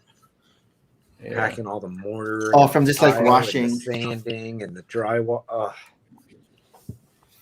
Yeah, it was just every afternoon I'd look and be like, "Oh, they're so dry." I used to told you guys when I was in high school, I used to bag groceries in the military grocery store, and so they had brown bags instead of plastic bags. Oh, I didn't tell you that? No. Yeah, I used to bag groceries for the commissary, so it's it was all like cash in hand. It was a pretty good gig, no taxes, right? So it's any kid could work there. But it's but yeah, we used brown bags back then, the plastic bags. So unfortunately, brown bags will dry the heck out of your skin too. So that didn't help at all. So you should sue them. It's probably a result of that. It's the military one. What they're just gonna laugh at you. Yeah. You have dry hands. Get out of here. So, which base was this? Here. What base was this? I did it at Little Creek Commissary in Norfolk. Oh, okay. Yeah. That's right. You're from up this way. Yeah, so I did. That was mine. But whenever I shopped groceries, I never would go with my mom to Little Creek. We'd go to Oceana because I didn't want people like my coworkers to bag my groceries, my parents' groceries. I feel obligated to tip them more because I work with them. Right. So. Wait, were you supposed to tip the bag boy back in the day? Dude, you're always supposed to tip the bag boy. Unless you're a DICK. Rob, you have a lot of bag boys that are disappointed at you. Yeah. No, dude. Not me. They don't have dude, you're like you're getting car people when fired. I was a kid and they have. And you're not tipping bag boy. God, man. You don't even tip waiters, do you? Tipping's the worst now because you never have cash. Like I went to 2 weddings recently. And like both times I looked at the bar and all of a sudden I was like, oh crap. Dude, the bag boy nowadays could say, hey, I'll send you my Venmo. Just we don't have them right. Send me a couple bucks, man. But so I kept making my cousins at the wedding go get my beer so that I wouldn't have to go up there.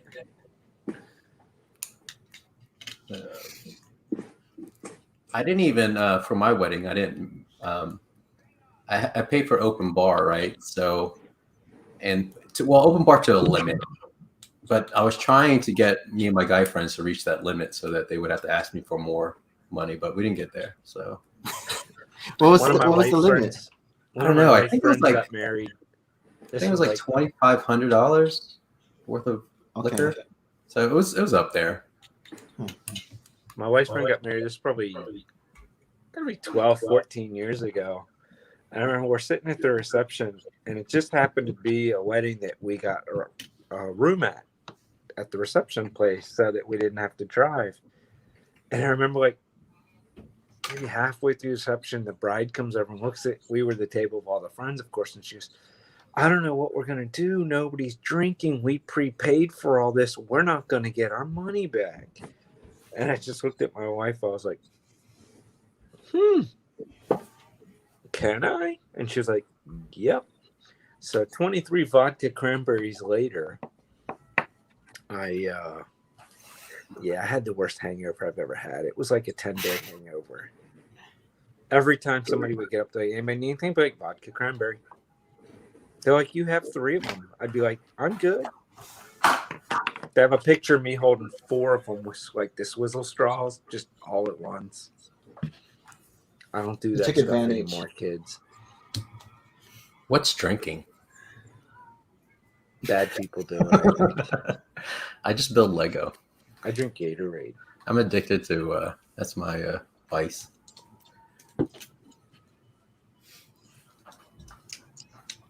I'm not a drinker. I would have guessed that. Yeah. I didn't even drink at my wedding.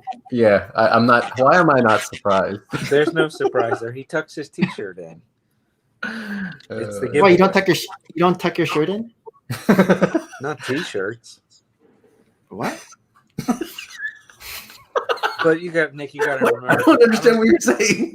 I don't even wear shoes. Like the stream. Like alarm, like alarm. We should all like. It should be like the Count in Sesame Street. We should like scream. Ah! No, that's Pee Wee's Playhouse. Oh yeah, there you go. Sorry. If you say the secret word. Yeah, One please. new thumbs up. People we watch this stream are like, what are they doing? They're like, wait, the count never did anything like that. Yeah, I'm Did he? sorry. You're right. It's Pee Wee's Playhouse. Yeah, the count would say the number and go, ah. Oh yeah, you should start counting the lights when that alarm goes off. All right, this is done. All right. This one's actually pretty cool. Looks really good. And so I think that's the best one. this is the small version, but I wonder if that fits on his head. Yeah, it's pretty cool. I like it. I like this one. All right, I'm gonna run. I gotta do some packing. I All right, think man.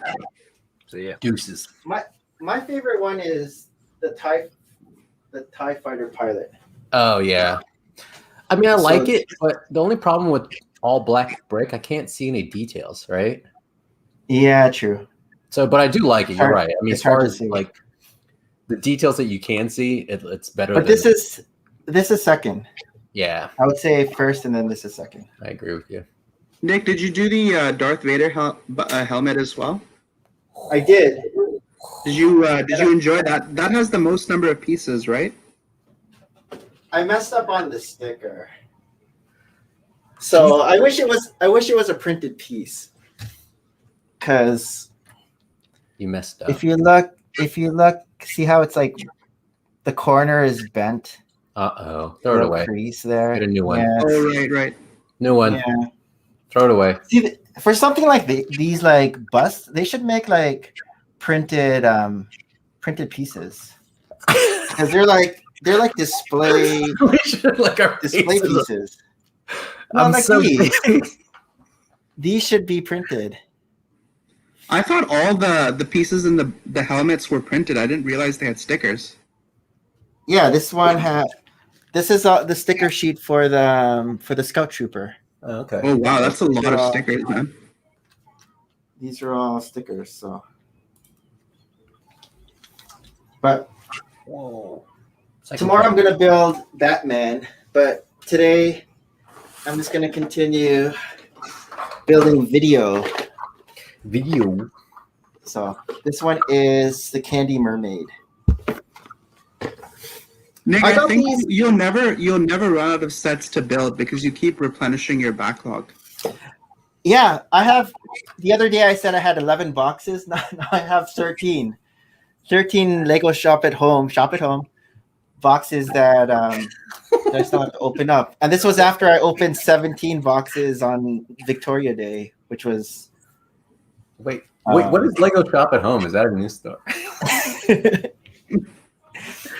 Like what? Because whenever I have my things, it's either I got it at the Lego store, or I got it at Lego Shop at Home. When I say I got it at Lego Shop at Home, that means it was mailed to me, and then I opened up a box. So I make that like differentiation between the Lego store and then Lego Shop at Home or Bricklink. See, I got these packages, and I thought they were minifigures in here. So I'm like, okay, I'm gonna save it because I thought there were minifigures because I thought these were the Star Wars minifigures. But then yesterday, I just got these smaller packages, and I think these are the Star Wars minifigures. So then I'm like, what's in here? So I gotta go back to Bricklink and check what I ordered because I forgot. That's a thing when you when you have a problem, you're like, what did I order? Yeah. Nick, so I really wish that I had that problem that you have. It's like I don't generally know. if I get a package in the mail, I know exactly what's coming. I do have to say I have like a small addiction with Amazon where like I'll get a package at least once every other day, right? Of something that I ordered on Amazon.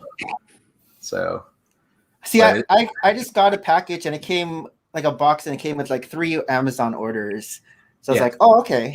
And it was like Gugon, because I got the Gugon after Jeremy and Andrea with the pork grinds. Remember I was showing you with the pork grinds? Yeah. And then, so Gugon came in there, WrestleMania, the DVD came in there, like the new one, because I ordered that. And then DVDs. I have all of them. I've been collecting since WrestleMania 1. I have all of WrestleMania now. What was Nick, that? When this pandemic ends, I'm gonna fly. I like the physical. I like the physical case and the artwork on the picture. So all of WrestleMania, all of Survivor Series, all of Royal Rumble, all of SummerSlam. Hey, Richard. WrestleMania from number 1. That's funny, man. DVDs. Like I don't think it's so technology's so crazy now that I could order something digitally and play it on my TV without even leaving my couch. I just put it on my phone, AirPlay it up, and there you go. So I don't know. I guess once you start the collection from one, you gotta like continue it until they stop making it, or until your DVD player stops working, and then you have to buy. Well, I'm one of those completists. Yeah, and then you're gonna go to Best Buy, and you're gonna ask for a DVD player, and they're like, "What's a DVD player?" No, some old DVDs that I have on Amazon are like super expensive. I don't know why. Maybe because they're just old. Probably. Like if you try to get them, they're like really expensive. Like I'm talking usually the DVDs is like $20 or whatever, right? Yeah. And these are like 150 or something. So like it's a lot of Lego, buddy. It's a lot. Yeah, it's a lot more. But horrors don't sell. Do you guys remember when they came out with Blu-ray? They had something called HD DVD as well. Do you remember that? I remember that. My dad got into that. It so failed. He picked the wrong one. But what was the difference between the two? Was it just resolution, or were they just competing brands? Just competing brands. I think the resolution was the same. I mean, it was so bad. And then laser discs. Remember laser discs? I have the karaoke ones that are like this big. Really? You don't have that karaoke machine with the big laser disc, like the huge, like looks like a record? No. My parents had like M1 or something. Magic Mike? No, it was No, like an not the M1 movie. machine. It was like cassette tapes, but Okay. it was connected to the mics, and then they had their booklets. Okay. So this was it when I was like maybe 7, 8, 9 years old. They would go to each other. My parents would go to each other's houses, like other people's houses, and then the kids would play in one room while all the parents would be singing. Celine It Dion. wasn't, it wasn't karaoke because it wasn't on a screen. They were just singing from booklets. Wind Beneath My I don't Wings. know. Yeah, stuff. It was like a lot of. It was a lot of New York, and Oh man. I'll do it my way. I'll a tell lot of that. Frank Sinatra. Yeah, it was a lot of Frank Sinatra. I remember I was lurking in one of Nick's streams, I think a few weeks ago, and he had like what's it called, Mamma Mia playing in the background. Oh yeah. Like right now. Can you Oh, not is it hear playing it? right now as well? It's on his DVD player. It's You just have it on, it's so Nick, it's do you a just have it Blu-ray. on a loop? Do you have it on a loop when you're streaming? No, He my just has brother's it in his watching it. DVD player. He just press. It's a Blu-ray. I have the Oh, sorry, the thing right Blu-ray. here, Blu-ray. and so. That's a But this is remote? one of those. Remote This is remote? one of those smart ones. So That's a it has smart remote? it has Netflix on it.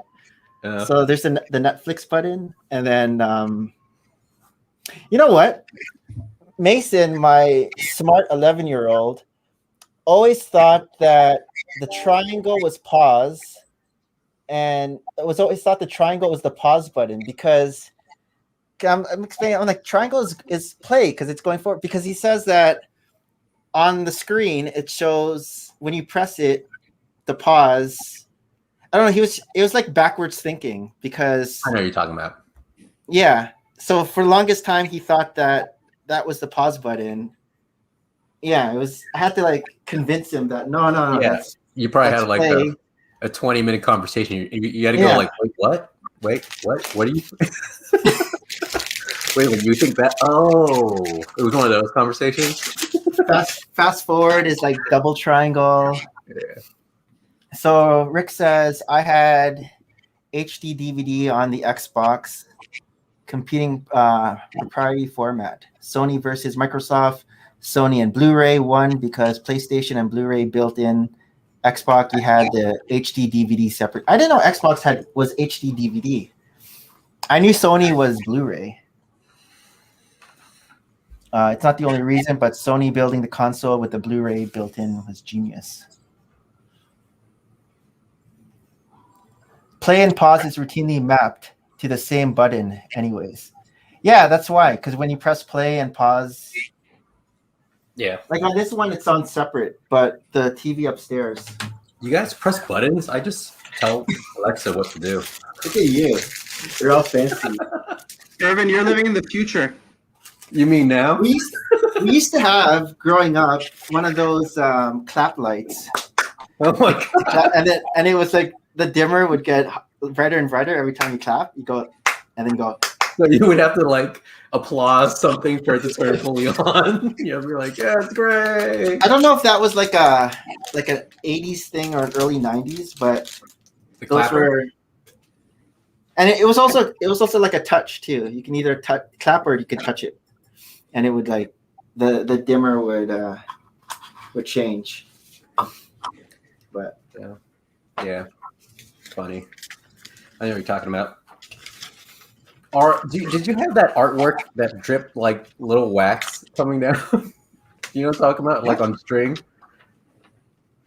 no, I'm gonna find a picture and send it to you, Nick. But it's like a lot of Filipino Asians had it. Like all of my aunties and uncles had at least one of these in their house. I know. Like whenever I'd go to parties, there was always like the fork and spoon on the wall. Yeah. Like the big wooden fork and spoon. There'd be like the Last Supper. You'd see the Last Supper. It's like stuff like that. Yeah. I don't know about the dripping paint though. Yeah, I'll show it to you. It's not paint, it's like wax. Like when I remember touching it, it was oily. So, Xbox 360. Oh, see, we had an Xbox 360, but I didn't have any HD DVDs to play on it. Oh, Betamax, VCR, VHS. Yeah, we had both. We had the Betamax and the VHS.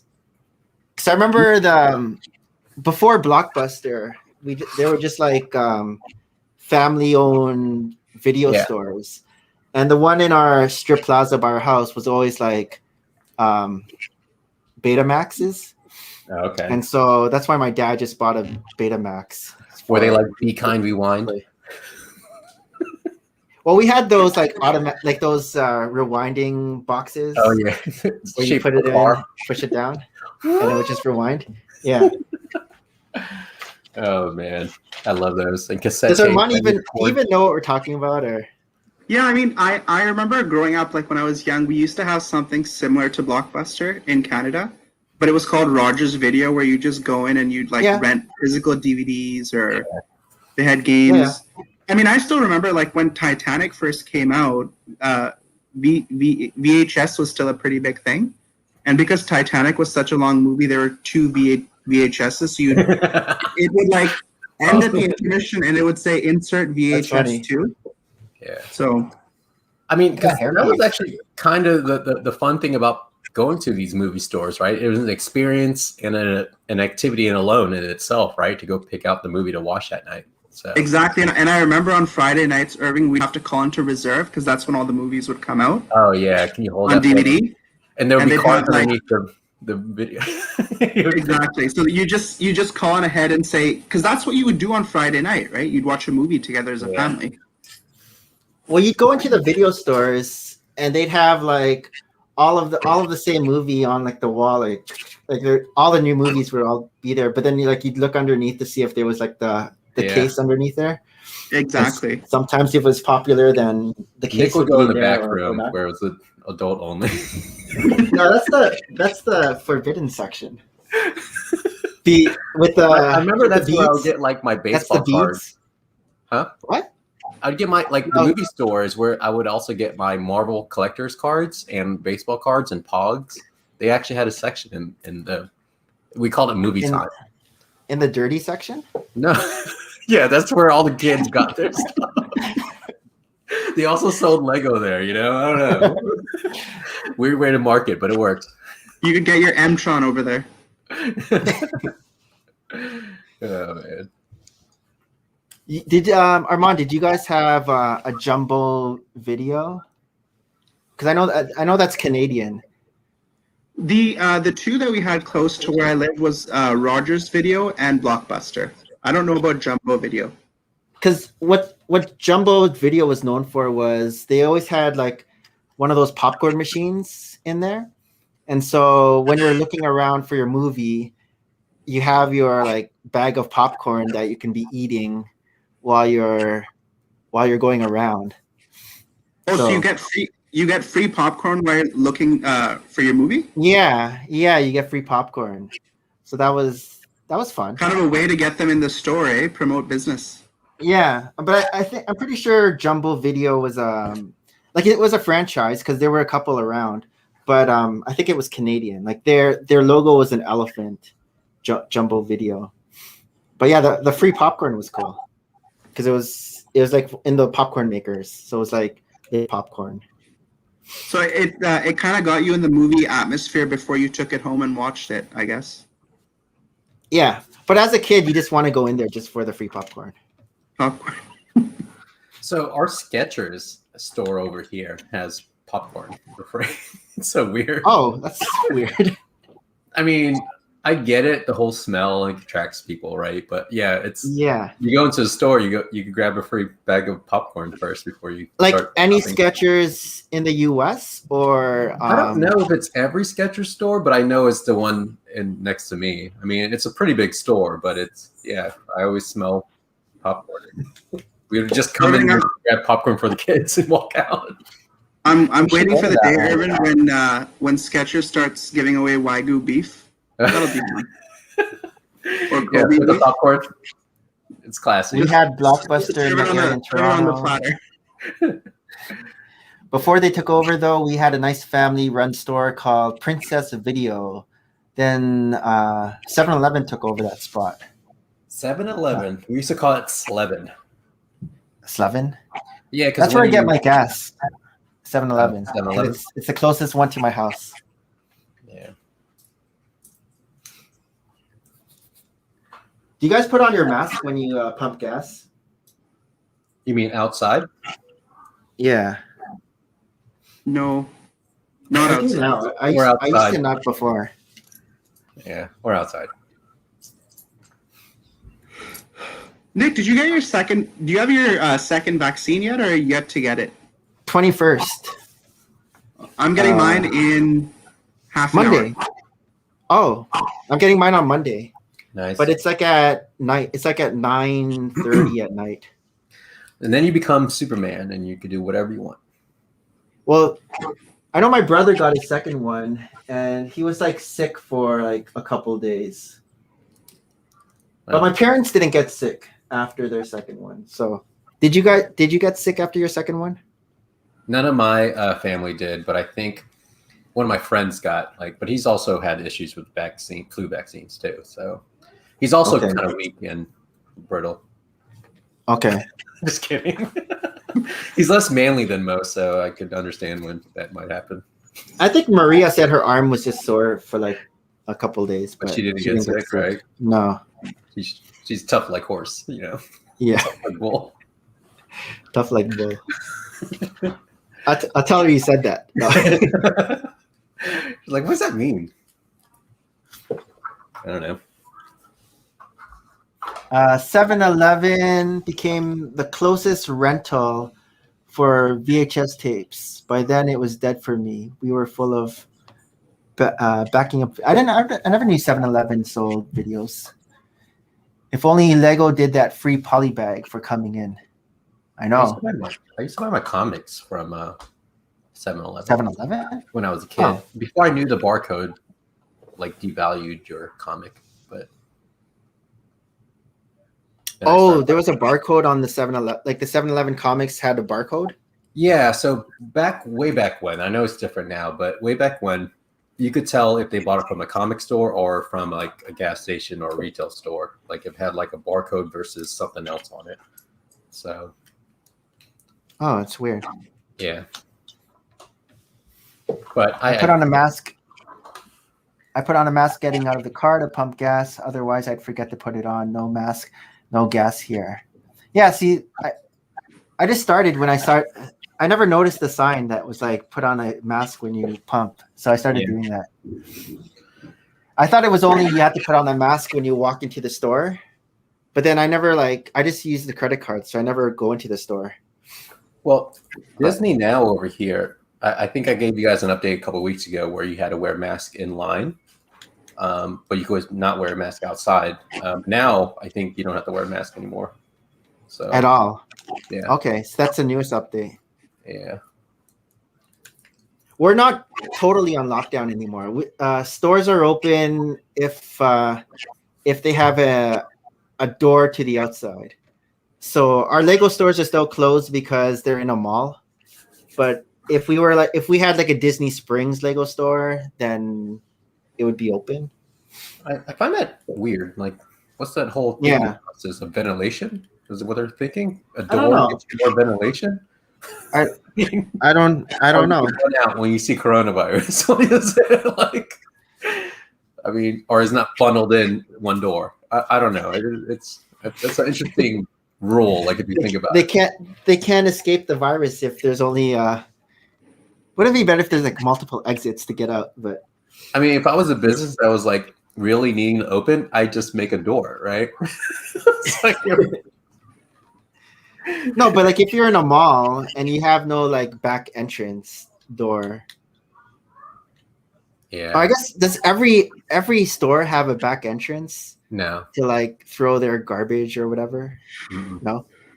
Some do. Some have passes. You were in a shoe place, so. Yeah, and retail. Politicians, back to work. Oh, see you later, Rick. Bye. Later, alligator.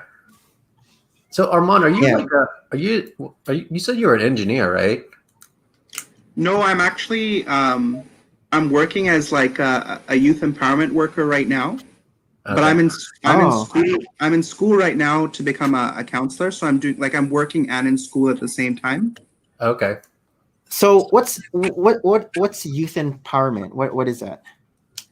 So basically, what the work entails is it's sort of a step down from being a mental health clinician or counselor because you're not officially certified, but you're basically working with at-risk youth that are either in like foster care or they're about to age out of care, and they basically need assistance with like independent skills, if that makes sense. Because a lot of these kids that are in foster care, eventually they're going to age out of care and they're going to be on their own. What is it? 18? 18 is the age. 19. 19. I used to date a girl, and she was kind of something similar to you, but only focused on young women, like young girls. Mainly, that led a harsh life, and she was helping them through. But sometimes it's difficult, man. She would tell me some stories, but I was like, totally. Totally. That's why you need to have a way to kind of de-stress, as with any job, Lego? right? Exactly. So that's why I see how it all like connects. So is it like a lot of like situational scripts you need to know when you're, or is it just off the cuff and you kind of just speak from the heart kind of thing? Well, Nick, a lot of them will actually come into my office and we'll have like appointments. So it's like, for example, it's sort of like a counseling environment where you'll see them one-to-one, and they'll kind of divulge, like, for example, like when you were a chiropractor, you had clients that would come in and you'd see them, right? Like you on an individual basis. Yeah. So it's a chiropractor. Sorry. So yeah, it's similar to that where I'll see them in the office.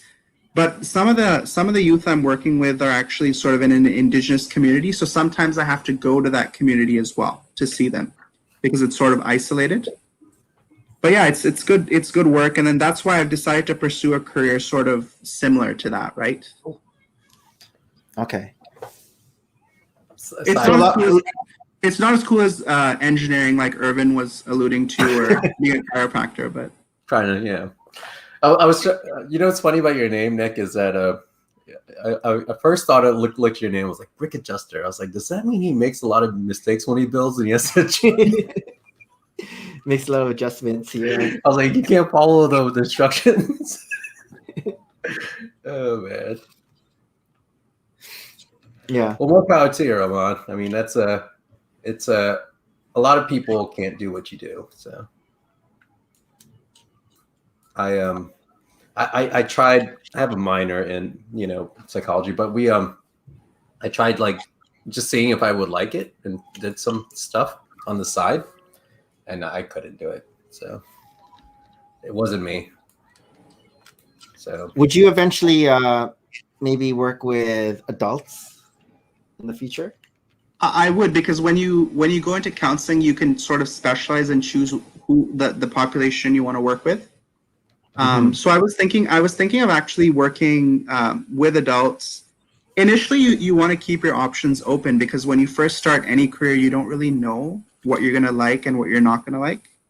Yeah. And then you can kind of build your practice around that afterwards. So for example, if you like working with adults, then you can like tailor your practice where you work with adults who have, mental health issues or addiction issues, and you can kind of tailor your practice in that way. Are you thinking about like working within a hospital setting or having like your own private practice in like an office or something? Well, I think initially you would probably work in like a setting, like a professional setting, just so you can sort of develop your skills, and then maybe down the road, once you build your clientele, you can work on your own.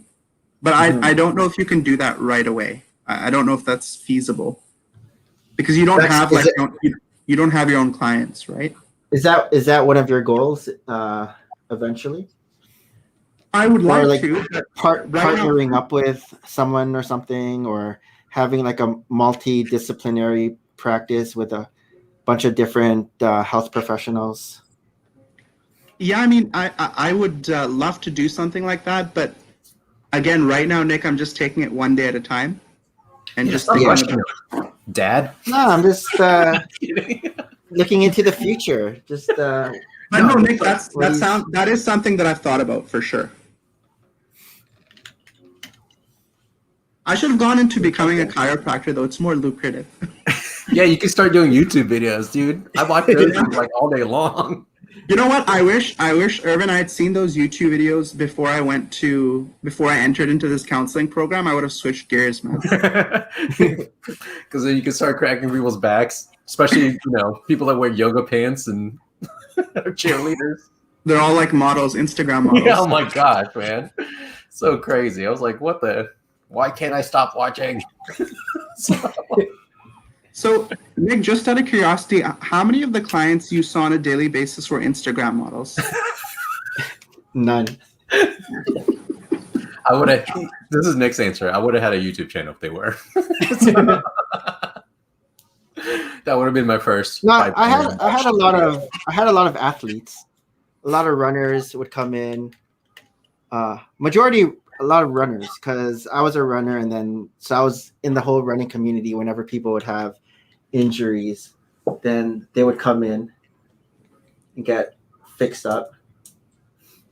But yeah, office workers was probably the prime clientele, like with it's called upper cross syndrome, which is basically like this syndrome. So having like tight necks and tight upper backs, and that was like the main. You get like a lot of that. So, like originally, like when I was in school, I was thinking about like sports chiropractic, like hooking up with a team and all that. But then with the whole family and everything, it just made more sense just to like stay in one spot and just see people, not like traveling.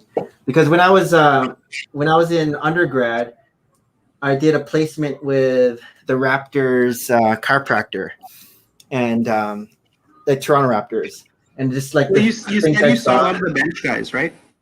Yeah, like a lot of the bench guys, that like would come in.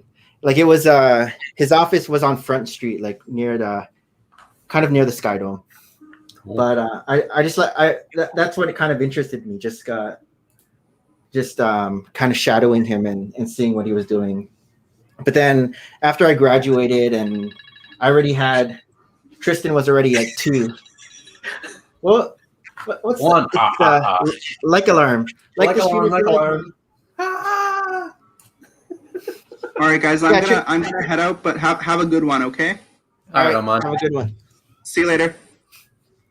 I always forget that it's called the like alarm. I'm like, what is that thing that Irvin says? It's like because it rolls off the tongue really good. The like alarm. Like alarm.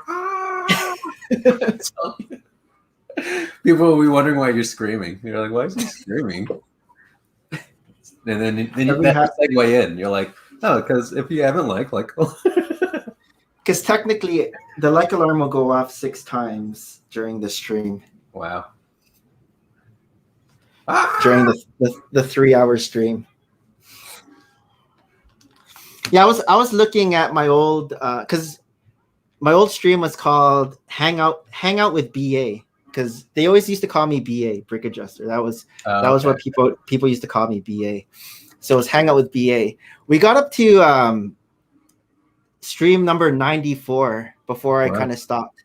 So it was like 94 of these streams, but they weren't every day. They were like, it was basically whenever, if I had like a free afternoon, like say I saw a bunch of patients in the morning and I didn't have anyone, or maybe I had a bunch of patients in the morning and then I had few at night, rarely anyone kind of at lunchtime, then I'd come home, I'd do a stream for like an hour and a half or 2 hours. And then, but it was like maybe like once or twice a week or something. So where are you at your hours right now? Oh, I'm not even practicing. I'm working with my brother right now. So like in the mornings we just do like activities, and then in the afternoon, like now, he just likes like watching different movies. So we'll just do that. But like in the morning, we'll like go for a run. We'll lift weights. We'll play pool. He'll do like Dance Central, like stuff like that. We'll play like cards. Maybe once the pandemic kind of opens up, we might go to the actual gym and not like just work out here. We'll go to like a gym. Yeah. When we don't have to like wear masks in gyms. But you said that's not a thing. Masks aren't a thing where you're at. But what's a mask? It was so funny. I went to Banana Republic. Do you guys have Banana Republic there? Yeah. So I didn't realize that was. I thought that was a Canadian store, but was it? I don't know. But anyway, it's pretty popular here. But we went there the other day, and they were giving like I guess their promo was like you buy $40 worth of stuff and they give you free masks because they're now just trying to dump their masks out. Oh, not really buying them anymore. So yeah. I was like, all right, let's take some kids' masks. So I know. Do you think like once, like 5 years from now, people will still be wearing masks in certain situations, or it won't even be? Because like in Asia, isn't masks like a thing? Yeah, but it's also a different culture there, right? So it's okay.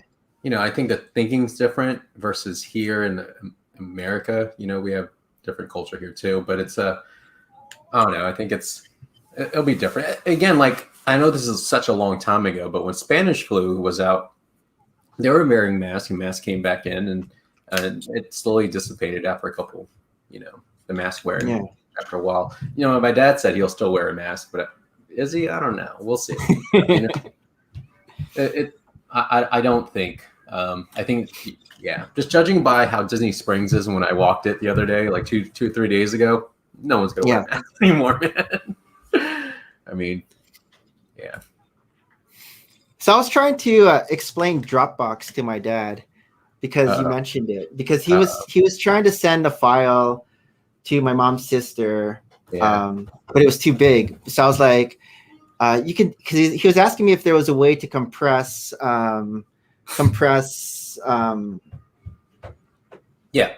files that were on your iPad. So like Apple files. Yeah. Like compress it in order to send it because it was too big. And I was like, oh, you can get Dropbox, but I think you have to have a Dropbox and she has to have a Dropbox. Yep. Because I never use Dropbox, but I was telling him you can like YouTube how to use Dropbox, and I don't think she needs to have one. Nowadays, you can just she doesn't? link. No. Oh, it's a link, and they'll open up a folder for them, and they could copy it out of there. But so you just email. Yeah, it would be through email. Well, that's fine. No, I mean like a Dropbox would be like he would put his thing in Dropbox. It would show a link, and then he would just like send like email the link to her, and then she'll just press and then the files will kind of be there. Yep. You'd be able to do that. Yeah, because he figured out how to finally compress it, but then he said when he opened it up on his computer, the video was upside down, and then he was asking me if there a way to. I was like, I think there might be like an edit button, and then you can like rotate it 90 degrees and then again. But then he said he couldn't find that. I don't know. It was like this long like telephone call trying to explain something to a guy who doesn't listen because it's hard to explain something because he won't listen. He'll just keep talking. It's like we're talking over each other. We when it comes to like my dad and technology, I have a brother and sister, and we'll talk about that he just got something new, or we're getting something new that's technology that he wants. And so the running joke is, we always say not it, and we're calling not it. I'm trying to explain to him or set up the device. I've actually, now that I don't live in Virginia, I've actually asked my good guy friends. I have like 5 of them in Virginia, and they are okay going to my dad's place and helping him out now. So, but I always have to buy him something. But it's it's hard. It's better. You can't do it over the phone, man. It's Well, when it comes to my dad's pretty like tech savvy compared to. Good. That's why it's like he thinks he knows it, even though I'm trying to explain stuff that I've been doing this whole YouTube with the video, so I know stuff too. But in his head, I don't know it, but he's still gonna ask me how to do it. It's my mom who doesn't know anything about tech, but like because he was always getting like the newest, like like I said before, like Commodore 64 back in the day, and then would always get like the newest like computer stuff from like his friends at work, and always bring in stuff from his friends at work. It's funny because funny you say that. I had an old not really old, but I had a Surface that I didn't use. I let Aiden use it, my son use it for when he was in school, and I didn't need it anymore. So when my parents were here, I was like, "Hey, you want the Surface, right?" I was gonna sell it on eBay. What's a Surface? A Microsoft Surface. It's like a tablet / computer. Okay. So it's I didn't know that term. Okay. Oh, okay. Yeah. So it's just one of the new ones, but it's anyway, the charger on it is a magnetic charger, right? So it was like not one that you plug in. Okay. So yeah, it's like with the iPhone. He called me the other day and he was like, "Oh, you forgot the charger." It was like, I'm like, "What are you talking about?" He's like, "No." I was like, I gave you the charger. It's a magnetic thing. He's like, "Well, it doesn't fit in the hole." I'm like, "It's not supposed to fit in the hole." There's two little metal things, like slide it next to it and watch magnetism. It just sticks on the back. Yeah, like on the side. It sticks on the side. It's like the old Apple computers, the old PowerBooks. If you had an old PowerBook, I remember my old PowerBook had those kind of chargers on it. Oh, this is my first, the one I have right here. It's my first Mac computer. Yeah, because we've always had like the iPads and the iPhones, but never the computers were always PC. So the concept before the magnetic thing actually was people who like tripped over the cords a lot and then dragged their computer down. That actually helps prevent that because if you trip the cord, it won't take the computer with it. So okay. Yeah. This iPhone doesn't have like the magnet just because I'm not sure if it works through the case. So what iPhone do you have? iPhone 12. Yeah, it has it. It should have the MagSafe. I think all iPhone 12s have the MagSafe. No, I mean like, does it work through like an OtterBox? Yeah. I think it does. I think I have to take it out of the case in order to stick it onto the. You'd be very surprised. Oh, it can go through. Charging. For charging, it should work? Yeah. Because I've had a case on mine just to play with it, and I stuck it on there, or my friends would come and they would use my Q charger, right? And they stick it on there, and it'll still charge it with their thick cases they have. So yeah, I didn't know. So like we didn't bother getting the magnet. Oh, that's cool. Oh yeah. Well, this is one of those Q chargers, so it's cool because like Falcon. Yeah, but when you put it on there, this end over here lights up blue. Oh, nice! I like that. It pulses in and out. What other types of chargers like do they have? Like in terms of like pop culture. I've seen this one. I don't know about any other one. And this is the only one that caught my eye. I know I wanted like a Tony Stark one of his, Oh yeah. And I thought that would be cool. But I didn't see anything Marvel related that was worth it. So. Is Rob being sarcastic? I didn't know if iPhones did that. I think he's being sarcastic. Who knows? Who knows with Rob? Yeah.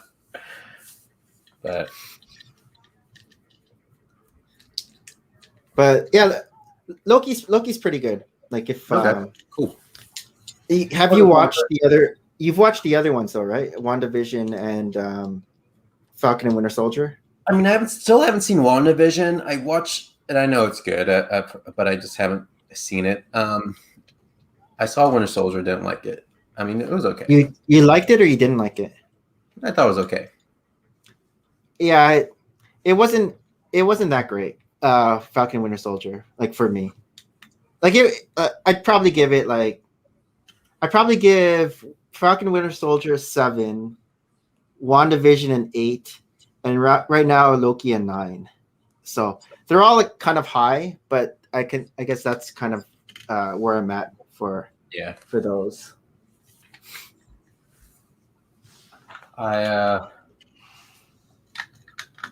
I do want to watch that new Mark Wahlberg movie on Paramount Plus. Which one's that? It's Infinite. I think he has like infinite lives. So. Oh, weird. Let me look this up. Mark Wahlberg movies are Mark Wahlberg movies, right? They're entertaining, action packed, and I think Paramount Plus has like this one promo where you get a month for free, so I might do it just to watch that movie.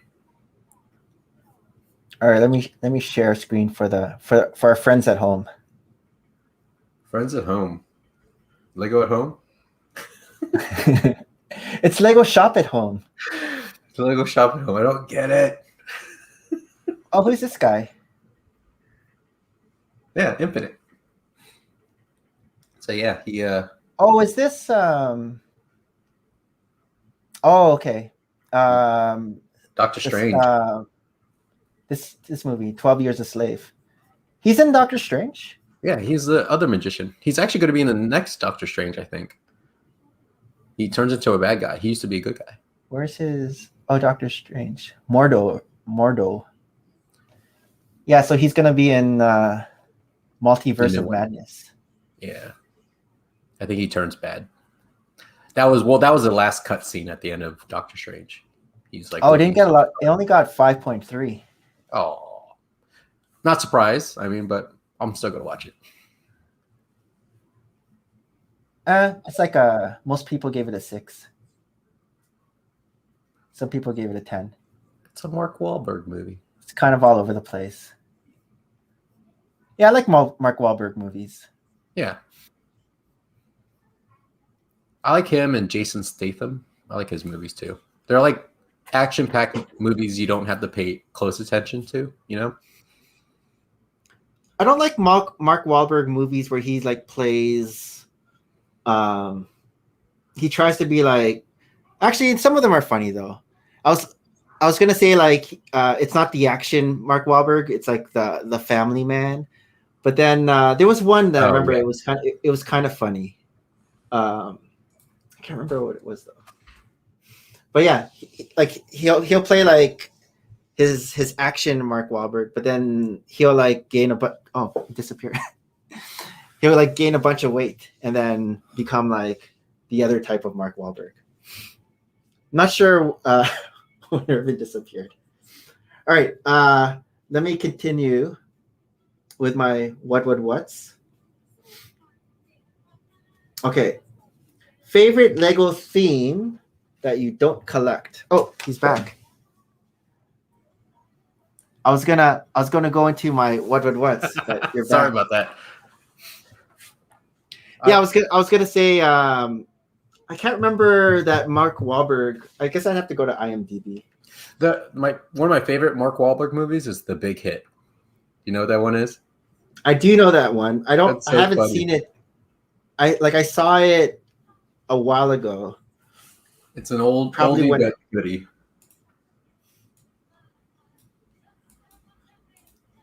You can't go wrong with Boogie Nights. But yeah, you can. Yes, you can. Yeah, Boogie Nights came out when we were young. Yeah, but we probably both saw. I think I saw that in the theater. I mean, I remember when I first saw it, I was young and I felt uncomfortable watching it. I'm like, what am I watching?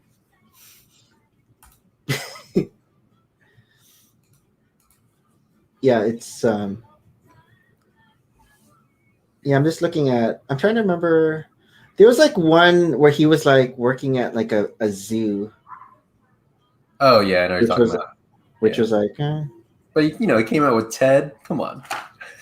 Yeah, Ted was funny. I haven't seen Ted 2. They're coming out with Chucky the series, right? Like a reboot? Yeah, it's gonna be a series. I think it's gonna be. I'll have that girl again. Tillman. The Chucky's bride. I haven't I've watched Chucky, I think when it was on television once, but I wasn't a Chucky connoisseur. Me neither, but I think it's funny. I don't remember.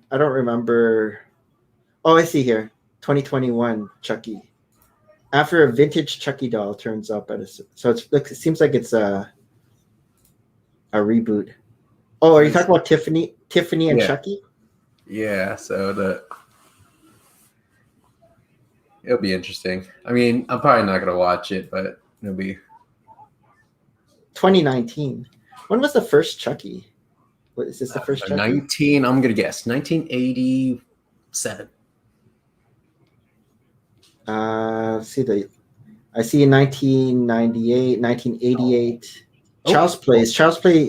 Yep. Child's Play is Chucky, right? Yep. 1988. Oh, I was so close. You're close. You're close. So close. Then Chucky 2 or Child's Play 2 was 1990. Okay. And then Child's Play 3 was 1991. Okay. What? Who's wait? Oh. You need to give your haircut today, Hayden. Yeah. Got to give him a haircut today. Oh. Yeah, I'm going to get a haircut too before Father's Day. I'm getting good at the fades. Yeah, I'm good at fades.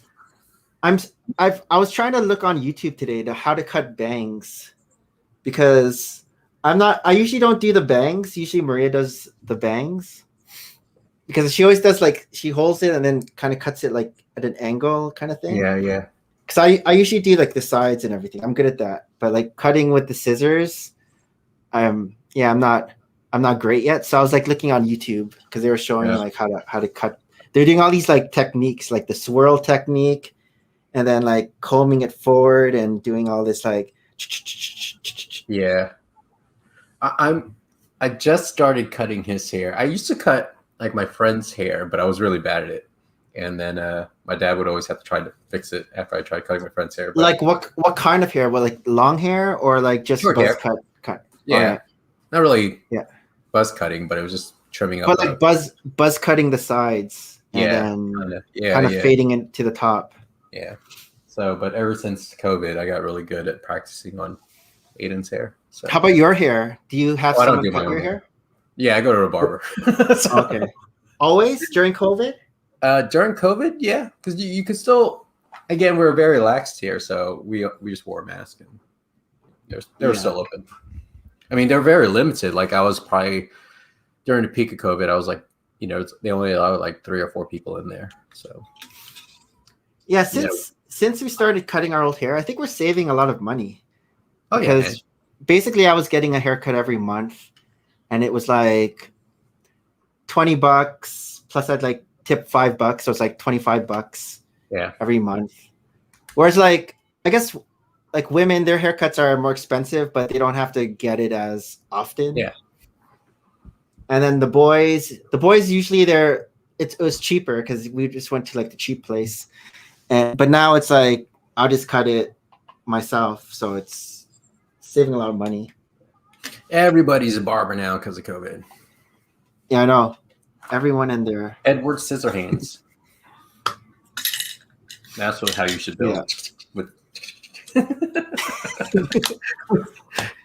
That was a cool movie growing up. Yeah, I can only watch it like once though. It was a one and done. Oh, I've seen it multiple times.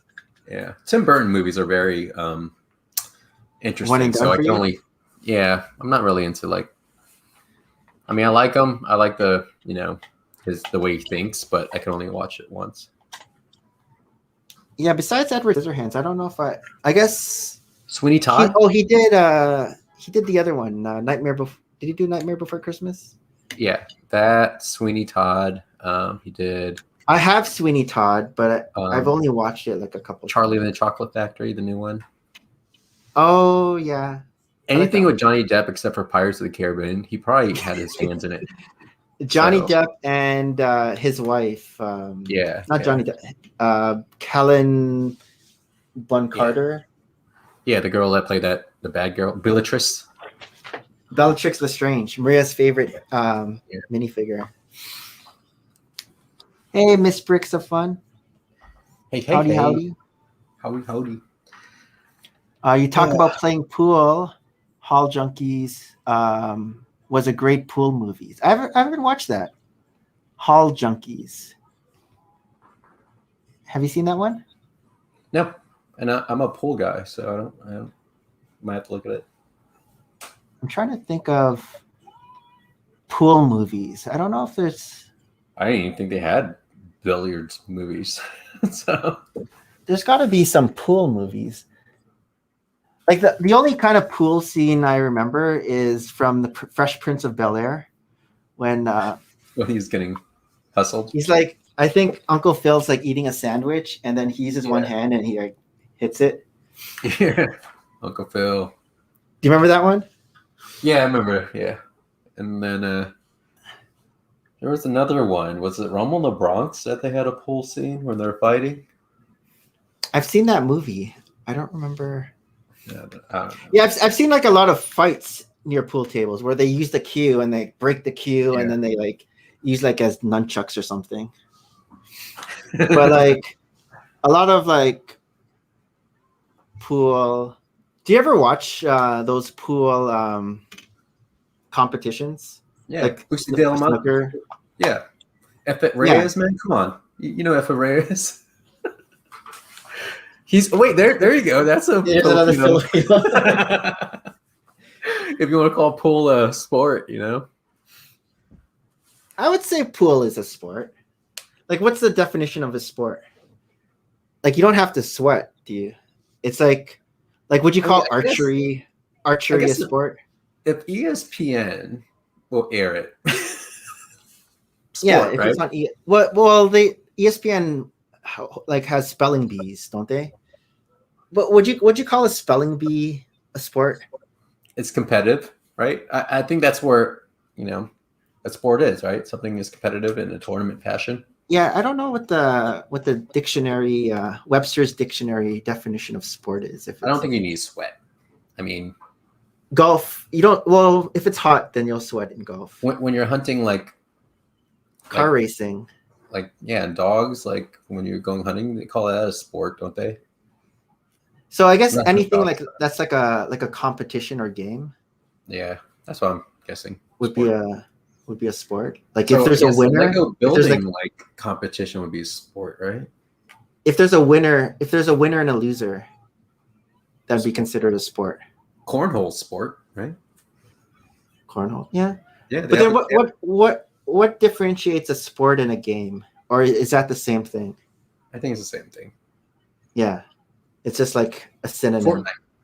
Fortnite, they're doing the World Cup again this year at $3.4 million purse, I think. Woo! That's crazy. Yeah, would Pokemon Go, if you're doing PvP, would that be considered a sport? I guess so. Right? If based on what we've been talking about. Yeah, I wouldn't think it would be, but like in the past, but based on this arbitrary definition we're coming up with. Yeah, maybe we don't know. Let's just say we don't know. Yeah, man. Those Johnny Chestnut, is his name Johnny Chestnut, the hot dog guy? Oh That's yeah, a the sport, competitive eater.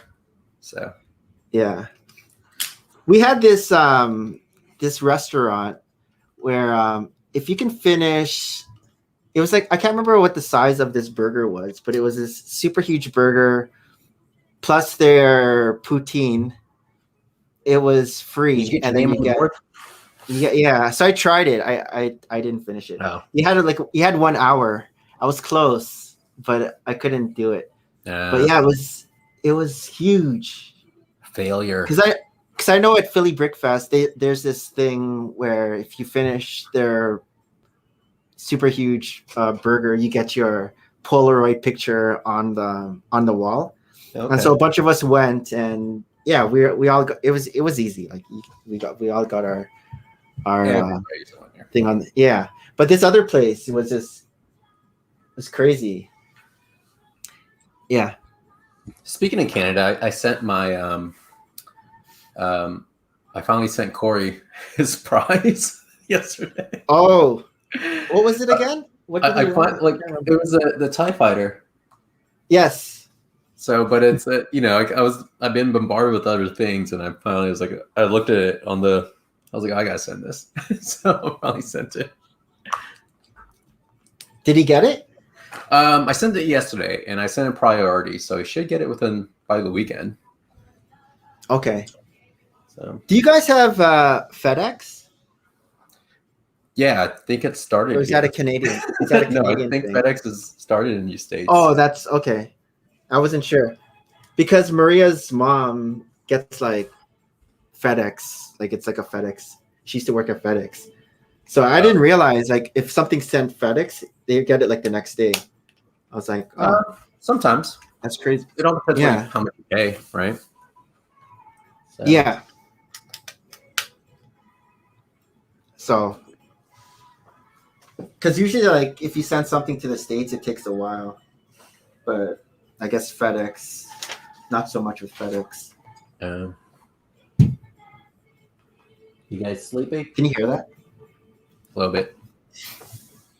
You can hear Dancing Queen in the background? Oh no, can't.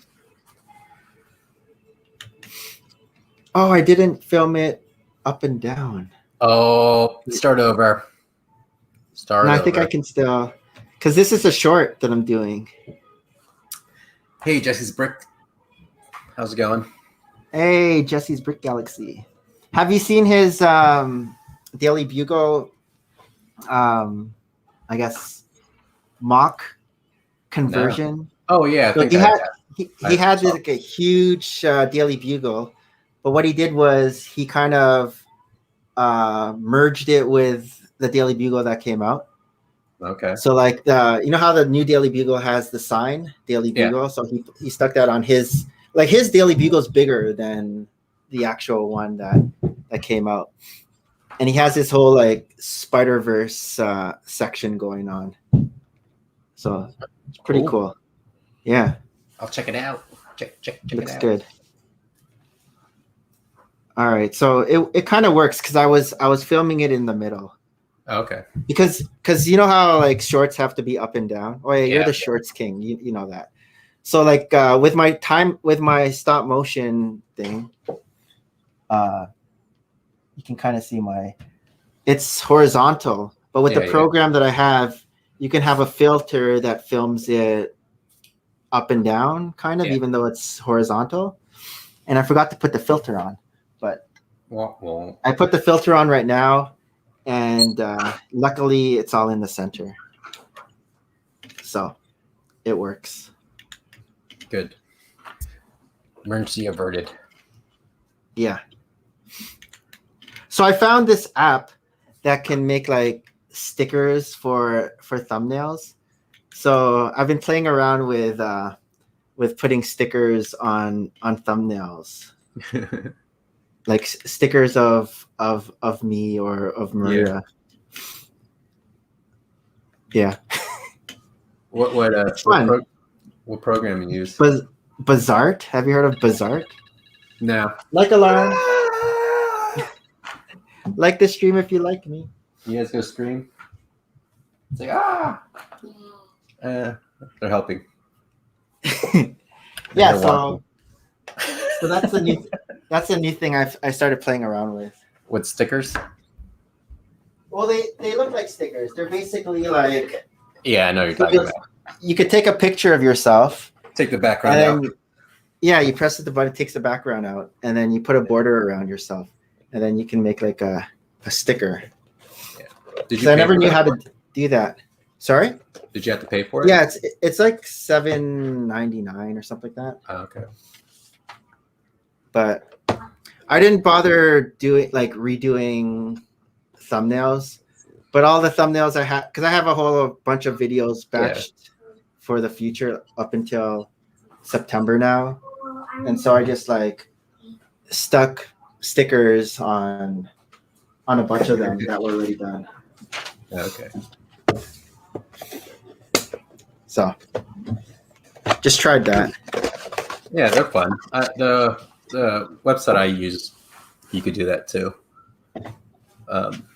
Which one do And you that's what I use? did for my wife's stream. Like I took an old photo, cropped her out, her background, and made a sticker out of it. Okay. I use it's easy, like- Canva. What was it? Canva? Okay. Canvas or Canva? Canva. Okay. CANVA.com. But it's cool Because because go ahead. you go. Oh, I was gonna say because my regular thumbnails I use Canvas, Oh, okay. but again, like everything's on my phone though. Like they're all like I don't do stuff on the computer. Yeah. Everything is. I just want it easy, like right on my phone, and then upload it. I think Canva has an app too. So. When I first back in like 2014 to 2017, all my thumbnails were made on PowerPoint. So it's like old school. Yeah. Now it's just or basically so easy. it was just So like easy. There's so many other programs and websites to do it for you. So quick and fast. So because PowerPoint, I would like take a picture, put on PowerPoint, have the text on there, screenshot it on PowerPoint, then upload it to my phone. It was like a whole like process just to get a thumbnail. Like now it's like so easy. Back in my day, the old people. I made made a couple videos for actually work and paid jobs the other day. Oh, okay. All right. What industry? Well, the first one was she's an old coworker from my old job, and she's a travel agent, and she was like, "Hey, I'm going to this hotel. If I take pictures and a video of myself, can you put it all together for a short whatever?" I'm like, "Yeah." I was like, "I don't mind." So I did that for her. And now she says she has like all these other people that want the same thing. It was like, "Do you want to charge them?" I'm like, "Yeah, let's talk about it." So we'll see. How many like how long did it take you to do it for her? I mean, I didn't take long at all because like she gave me like pictures. What she gave me was very small, so I had to be pretty creative with what she gave me, and there was a short video. They're only like less than 30 seconds to 20 seconds long, right? Yeah. So it's just so that she's something she could post on Facebook. But yeah, she says she has a lot of feedback on it, and there's a lot of people that want the same thing. So I'm like, okay, all right. What industry is she in? Travel agent. Okay. So was it a travel? Was it a travel video? Like so she went to a hotel and she took pictures of the hotel and a video of herself and promoted herself, and I just made like a 30-second commercial about it. So where is she gonna post this? On YouTube or it's on Facebook now. Okay. Yeah. Okay. So cool. I'll share it with you, but it's not my best work. I really but people like it, so I'm like, all right, cool. Oh, are we gonna Facebook friend each other? Oh wait, we're not Facebook friends? I don't think so. Wait, we can't because I can't know your name. Remember, you didn't want to I don't want people to know who I am. No, I won't post Lego stuff on my. Well, I haven't posted stuff in so long. Like when Facebook, I think I got Facebook in 2007, and then I was posting like crazy around there. Yeah. And then I think my mom got Facebook. Whenever she got Facebook, I somehow let me disappear from Facebook.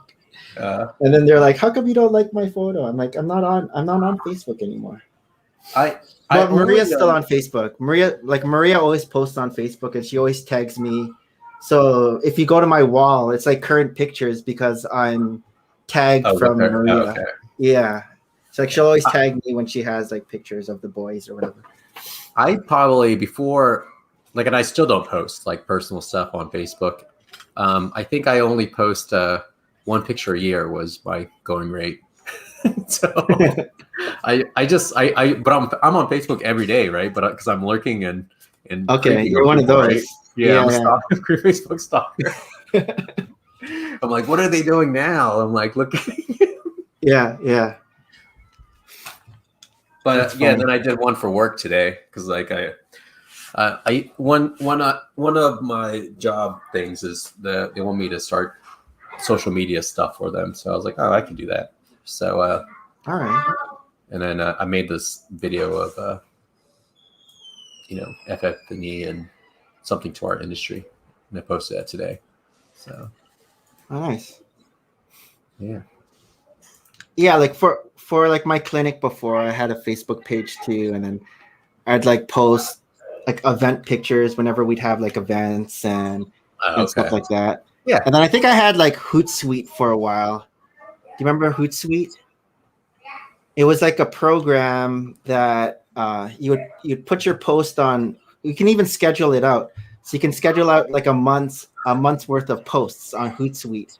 Right. And what it would do, it would shoot to Facebook, Twitter, like a whole bunch of different social media outlets at a certain time. So it looked like you're like super active, posting constant like inspirational quotes or whatever to all these different social media outlets for your business. And it was just a program. It's called Hootsuite, Hoot Suite. It was like an owl thing. Like I went to like one of those like social media seminars back when I was like, I don't know, like 2010, 2011, when I first started up the clinic. And like they were like suggesting that, like just to like grow the business, like with like social media. And so that was one of the things that I was doing back in the day. Cool. Like after a while, it was just it seemed like just Google was the best kind of in terms of like getting customers. Because I used to do like all these like outreaches. I'd go to like golf tournaments and with like some massage therapists, and we'd be at a certain hole giving like sports massages at like golf tournaments. We did that like first year. We'd be at like volleyball tournaments doing like sports massages and stuff like that. But you get like a lot of interest, and people, oh, that's cool, like give me your business card, but you never really like get any return for stuff like that. Like we were like at races, like because they'd always have like booths at races with different like chiropractors and massage therapists. So like a bunch of us would like pool money to get like one of those booths. So different things like that. But it seemed like just like Google was like, because if people are looking for a chiropractor, they'll just like Google like the city and chiropractor, and then wherever you'd come up on the search thing, they'd like click it. And because then people come in, I'd like, oh, so how'd you hear from us? Oh, we just Google searched you guys, and you're the guys, the first one that came in. We read all your reviews and then just kind of came in. I mean, but that's why you do all that other stuff, right? Because in order to get search and you being on top, you have to be, your SEO has to be high. So you have to have all this other stuff out there that has your name on it, and then it'll pop up your name. Yeah, so that's true. That's why we have like one of the tricks that I do with all of our stuff. You always want to mention certain keywords, right? So that when someone types in a search, your website has all those keywords and they'll pop up with that. Like you're like, oh, I do this, and that. Yeah, and it's true that you do it. You just don't say that you do it. But but in order to get on the top of that, you have to be at other spots, right? So that's another reason why I post on Twitter, and I post on, like with Open Bill Repeat, I post on everything, right? I probably don't get that much from it, but it's just to have another post from Open Bill Repeat. So just in case later on someone Googles Open Bill Repeat, it just pops up, right? All right. So nice. How did you come up with your logo? Canva. Oh, wait. So it started there, right? Did you design that yourself, or was it a stock, and then you kind of like played around with it? Yeah. So that's how to usually I get like inspiration from something, and then I just start manipulating into mine. So I mean, it might change eventually if I start broadening my content, right? But it's that's what it is for now. I like it. It looks cool. So and how did you come up with that? Just based on the building process? Like the Open Bill Repeat? What were your other ideas for names? Oh, for names? Oh, I don't know, man. There was one that was really silly, and I thought it was just gonna be funny. But Legolas, right? Because of the Lord of the Rings. Oh, I think you mentioned that one. Yeah, but someone already has Legolas. So yeah. And I thought that was funny. I'm glad that didn't work out, but because I'd be funny. Hey, Legolas, how's it going? I think there was like a Legonius. Someone had the name ones. Legonius. But I'm glad I didn't I'm glad it was Open Bill Repeat. So, and it worked out with my wife's channel, right? So now she Drink Eat Repeat. Yeah. I mean, she wanted like all these different ones too, and I'm just like, Let's try to, I don't know, think future planet, I guess. Zero social media presence. Our research determined the return of investment wasn't worth it. Yeah. Yeah, when back in the day, I remember you knew that a Lego channel was a TFOL was if they had the name Productions after their name or Studios. Okay. There were so many. That was something Productions, something Studios, and it was always a TFOL. Funny, man. And then the AFOLs were always like Brick something or something Bricks. That was what it was. It was funny on the, I think I mentioned this on the stream, but during my wife's stream, it was like one of my friends like text me. He was like, "There's so many bricks in here." They're all related. They're all related. So many dudes in here. It's like a sausage factory. Oh man. Yeah. Yeah, it was like it'd either be production studios or it'd be like a Star Wars, some sort of clone army or clone trooper, or it was always like a TFOL. But I think it's probably changed now. But that's how it was before. So I'm gonna do a video for my wife's job. So she works for a therapy place, right? Like a mental health, but like one of those trendy ones. So. But her boss wants me to do a video of like a commercial kind of thing with them. Who are the actors? I'm not going to use actors. I'm going to use their building and their offices. Right? Try to do something calm, relaxing. Yeah, it's therapy. It'll, like I don't want shots. Yeah, shots and music. Yeah, pretty much. That's my. Are you going to use a drone? Are you going to use a drone? Or do you have a drone? No, I don't have. I'm not into that yet. I do want to get one, but I do have ways I could fake a drone. Like, it just requires a long pole and a wide lens, right? So you're just like lifting it up. But there's ways to mimic it. I always remember, like, because I've been to a bunch of weddings, and we always see like the wedding photographer, and they always have like they're sweeping things on the ground and doing all this like cool stuff. Yeah. With their because angles, man. That's one thing you learn. It's all about the angles. Yeah. Like whenever you see the cool wedding videos, it's like all these like weird angles that kind of like even like the front angles. I don't know if it's like the fish angle or something, the fish lens, but you have like these cool different angles. Well, that's one thing that you learn when you start doing photography, right? You need this like standing in front of everybody. That's very typical, which is, could make it for a good shot, but to make an interesting shot, just all you gotta do is kneel down. Like it's just shooting at different people that people aren't used to seeing. Just makes it, makes a more interesting photo. So, or video even. Yeah, I agree. But I still haven't done the Thai restaurant. I have yet to reach out, but I think that's coming up. I think I have enough gear because I know I'm going to have to go there, right? And what's the one that you said that it's free, so don't expect anything? Yeah, that was going to be the Thai restaurant one. That's the Thai restaurant? Okay. Yeah. So, but I didn't want to show up with just a diddly dally like camera and like just a flashlight, right? So now I actually look like I know what I'm doing and bring some stuff. Yeah, you have like fancy equipment now. So now I think I'm going to in your car. That all fits in your car. This breaks down. It's easy to take down. And yeah, they'll be fine. But now I feel comfortable going. Now they won't give me crap. Is that why you got the extra equipment, or you had that already? I don't remember, or it was already on order. This was all within the last month and a half, 2 months probably. Okay, so it was after the Thai. It was before the Thai restaurant.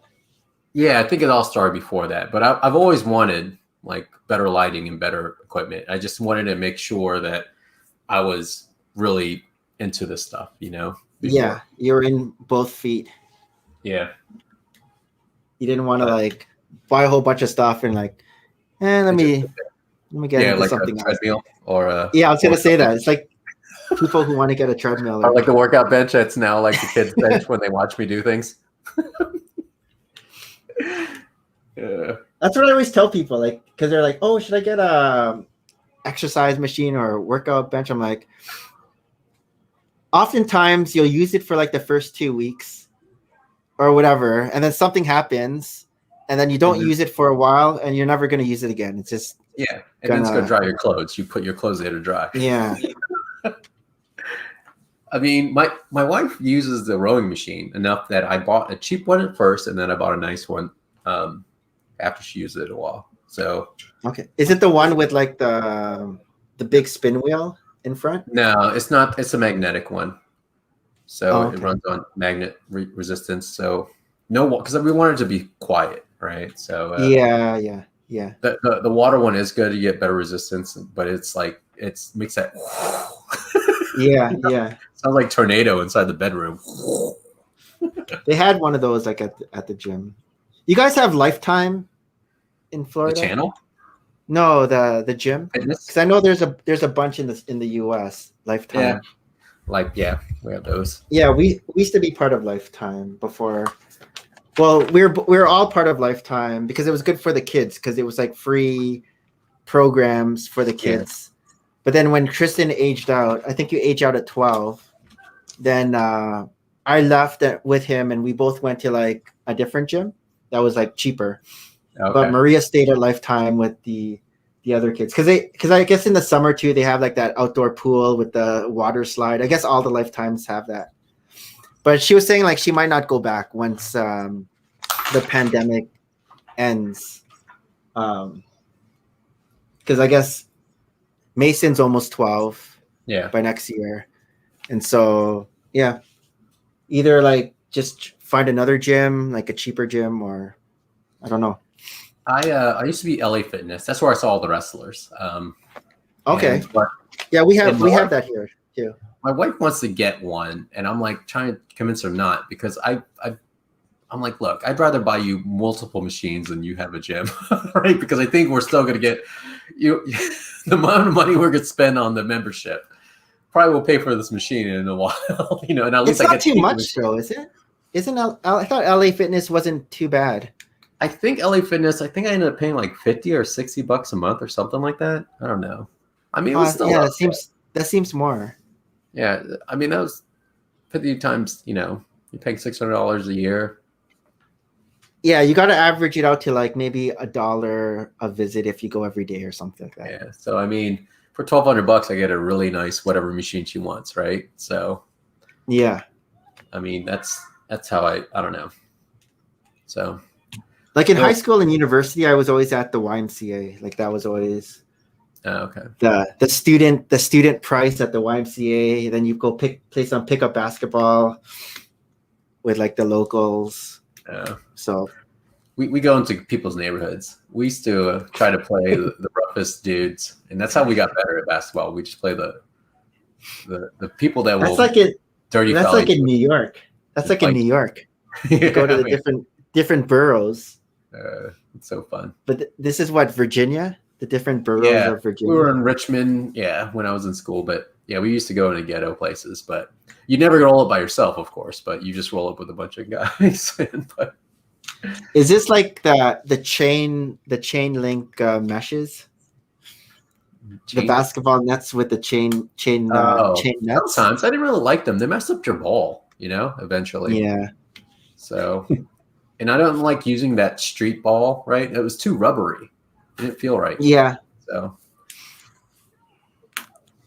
Yeah, Lifetime had their own, had 3 NBA size basketball courts on the top floor. And so when Tristan was training, I'm echoing again. When Tristan was training, every morning we'd be there, like just doing basketball, doing like drills that I'd find on YouTube. And so we'd be like doing drills. Hey Rob, are you still using your $1,200 treadmill, or the one that's more than $1,200, or is it drying your clothes? That's a lot. That's a good treadmill. It's probably one of those that heavy duty. You can be like The Pelotons, pounding away the one at that's it. killing children right now. It's probably the one with like the television. You have your own television on there.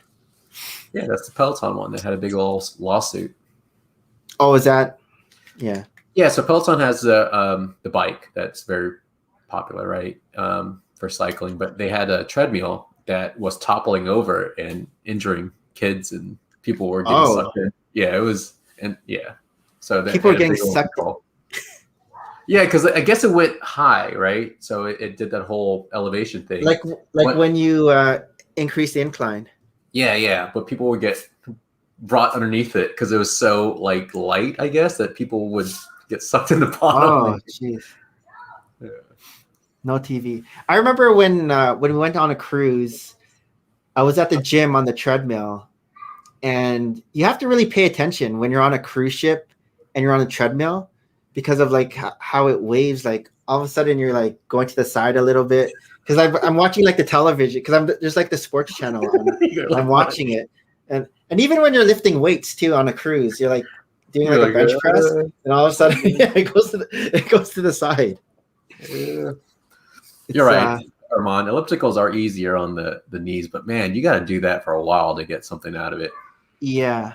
So, but you're right. I mean, you can't beat it. Like, but it's like I say, like if you have like a little running injury, then just hop on the elliptical if you want to get your sweat on or something while you're trying to kind of recuperate. But sometimes even ellipticals, you get off like after an hour of elliptical, and your quads are like a little jello, just from like continuous boom, boom, boom, boom. Yeah, I like the stair climbers; those are fun. Yeah, Maria loves the stair climbers. Yeah, and I like the ab machine when you're like, oh, the twisting one. Yeah, man, I love doing those. That and the stair climber. Oh, and the rowing machines are fun too if you get a good one. I think those are like my 3 favorite machines. So. Do you ever, because at the Good Life it was the first time they had those sleds. Like they never had it at Lifetime, but the push sleds. Those are interesting because they had like the turf, and then there's the sleds. You put the weights on the sleds, and they're basically like either running or slow push. Yeah. I know. And then they had like the flip tires. It was like a tire on a swivel. And so you'd like flip it. So Tristan and I would be on both sides, and like we just take turns flipping. But it's heavy. It's like a big tire. Yeah. But like the big guys would even put extra weight on the tires itself. They laugh at you. Yeah. But I've never tried any of that. What is it called? CrossFit. I've never tried CrossFit before. I think it's good. It's just, man, you could do it well since you've been working out, right? But I always like when people who don't work out and then all of a sudden they want to do CrossFit. I'm like, what are you doing? Like, you're gonna kill your body. It's so extreme, you know. Have you done CrossFit? Yeah, I tried it like once or twice, I think. And this is you went to a class. You went to a CrossFit class. Yeah. It's crazy. What did they have you do for your first time? I mean, like, do they ease you in? They ease you in, or are they just like whatever everyone's doing, you're doing, no matter if you're a beginner? Yeah, they ease you in, but it's definitely still they're easing in. It's still pretty rough. I mean, you're running with weights, you're doing the ropes, you're doing the tire thing, but it was. And what is their concept? Is it you have to do a certain amount in like 2 minutes or something? You do as much as you can in like 2 minutes or 1 minute or whatever.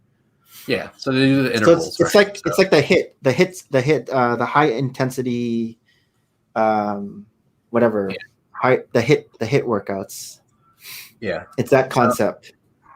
I mean, I don't know. It was too much. So I'm like more of the, the controlling your heart rate and then, doing the weights, increasing the weights. I don't really like plyometrics or anything like that. So that was adding all that in there with the weight stuff. I'm just like, okay. And my knees. Like you want to separate cardio and resistance training, basically. Yeah. Yeah. Do you do like pyramid system when you're lifting weights, or is it just like 3 sets, 10 reps or 12 reps, or do you like do the whole going up or going down? Like, do you play around with that? No, I do more just the 3 sets and then go heavier, and then I stop and then I rest. And then I just do something that works the same muscle, but differently, So yeah, I usually do like so 3 days. So say day 1, chest. I think it's like chest and triceps, and then day 2 I'll do back and biceps, and then day 3 legs and shoulder. So and then kind of rotate those. I did that, and and that's how I do most of it when I was working out. But when you're doing triceps and back all the time, right? Like it gets boring. So I like do like triceps and legs one day, just because because you're doing the same stuff over and over again, right? I'm just like, even if you change the exercise a little bit, it just got boring, right? That's so true. I would always have to switch it up. So chest and back, of course, right? That was the one that always you did together, and I was like, yeah. So I do chest and tricep, because they're both push exercises, and then back and biceps because they're like both pull. So that's kind of where I mix them together. Yeah. And then the other days are just like, okay, legs and shoulders. They don't really go together, but because before I used to do back and bicep, and then back and chest, and then triceps and biceps. Like this was in high school, university. But then I changed it up.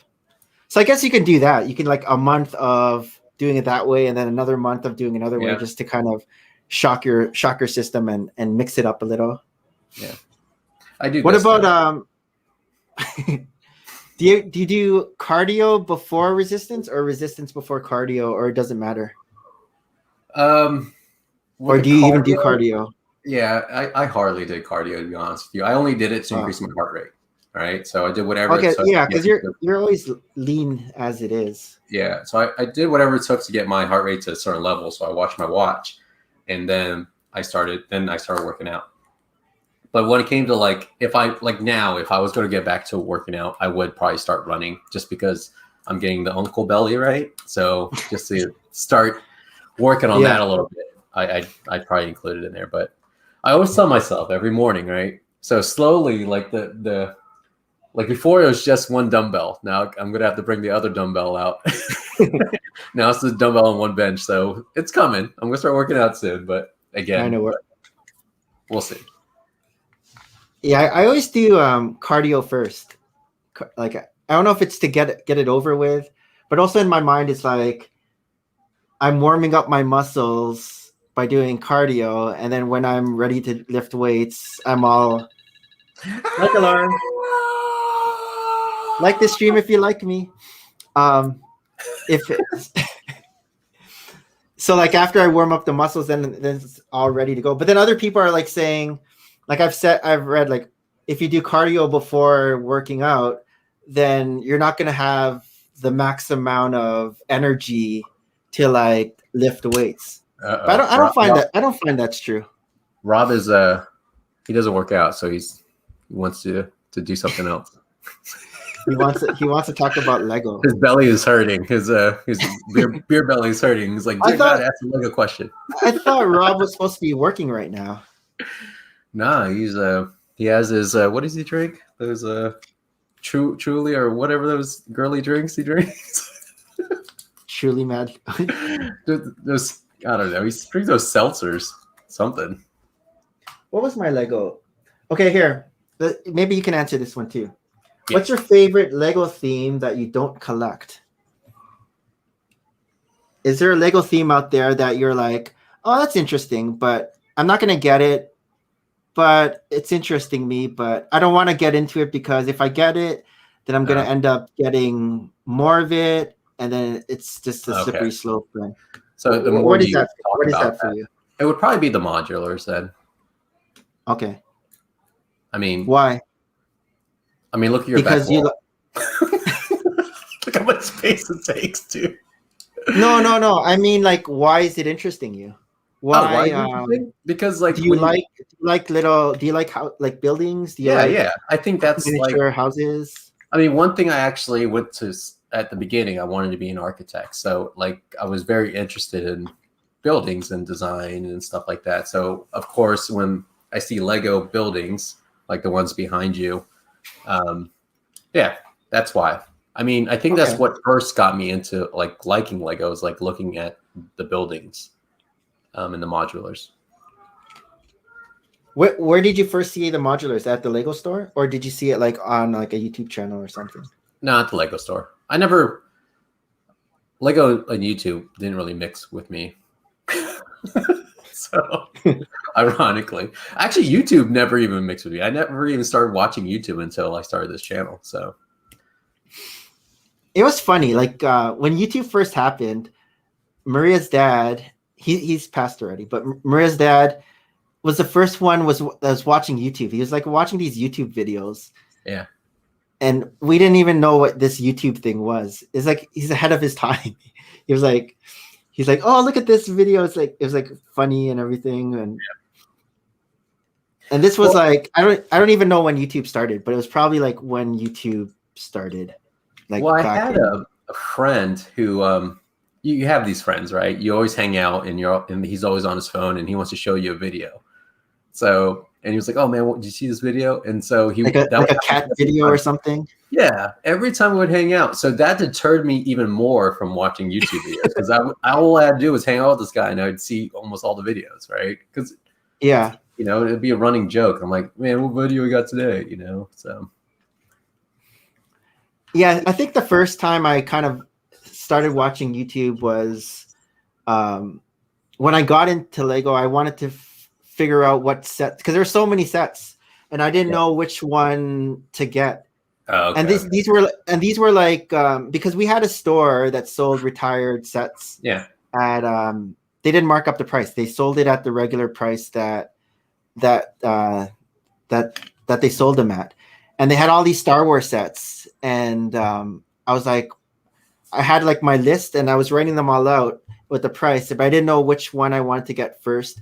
And so I would look up the set on YouTube and they would show like, they would do like reviews of these sets that were in the store, like the store with the retired sets. And so that helped me decide which ones to prioritize and which ones to get based on like how cool they looked in the video. Yeah. And then after that, I started looking at other set reviews for like the current sets that were out.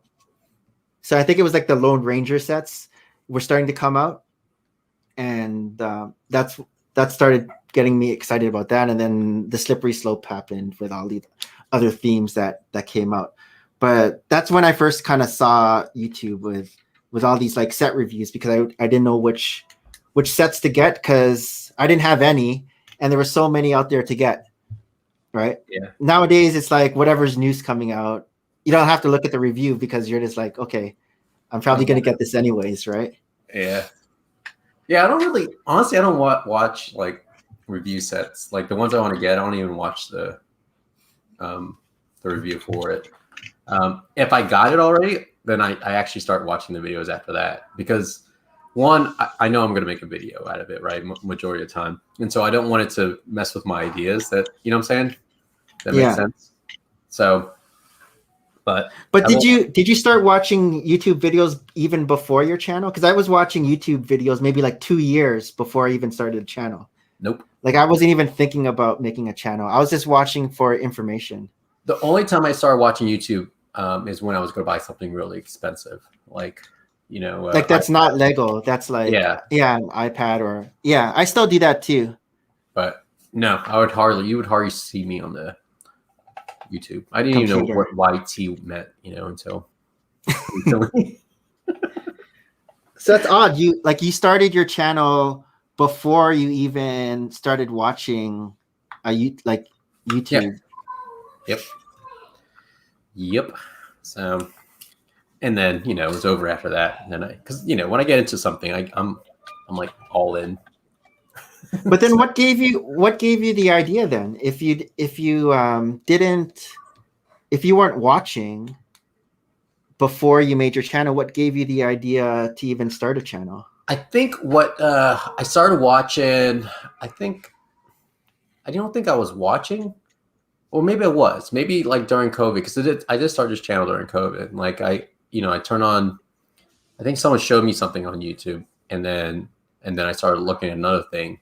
I was like, okay, and that was that one day, and I'm like, oh, that's kind of cool. Now I think I saw someone do a video. It wasn't on about Lego. It was about something else, and I was like, hey, that's really cool. I bet I could do that.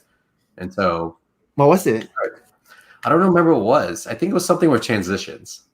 So because I remember I had a GoPro and I was using their third-party app to make my family videos, and I thought they were good looking, but they definitely looked like it was made by GoPro and very processed. So I think someone did like something simple, like it was like the whole swiping effect where you like take a picture and then you swipe this back in and something else, you know? So I was like, oh, that's cool. I want to do that. How do people like do the clap thing where they clap and then all of a sudden their clothes change or they're in a different place? I'll send you a link, dude. It's pretty easy. Oh, is it easy? It's really easy. Yeah. Do it now. No. It's all recording. It's all recording. And as long as you know how to I feel like my dad or my mom asking that question. Yeah, it's so Anak, how do you you don't have to be perfect, you just know how to crop. So you need to so when they clap, right? So they're recording right now, right?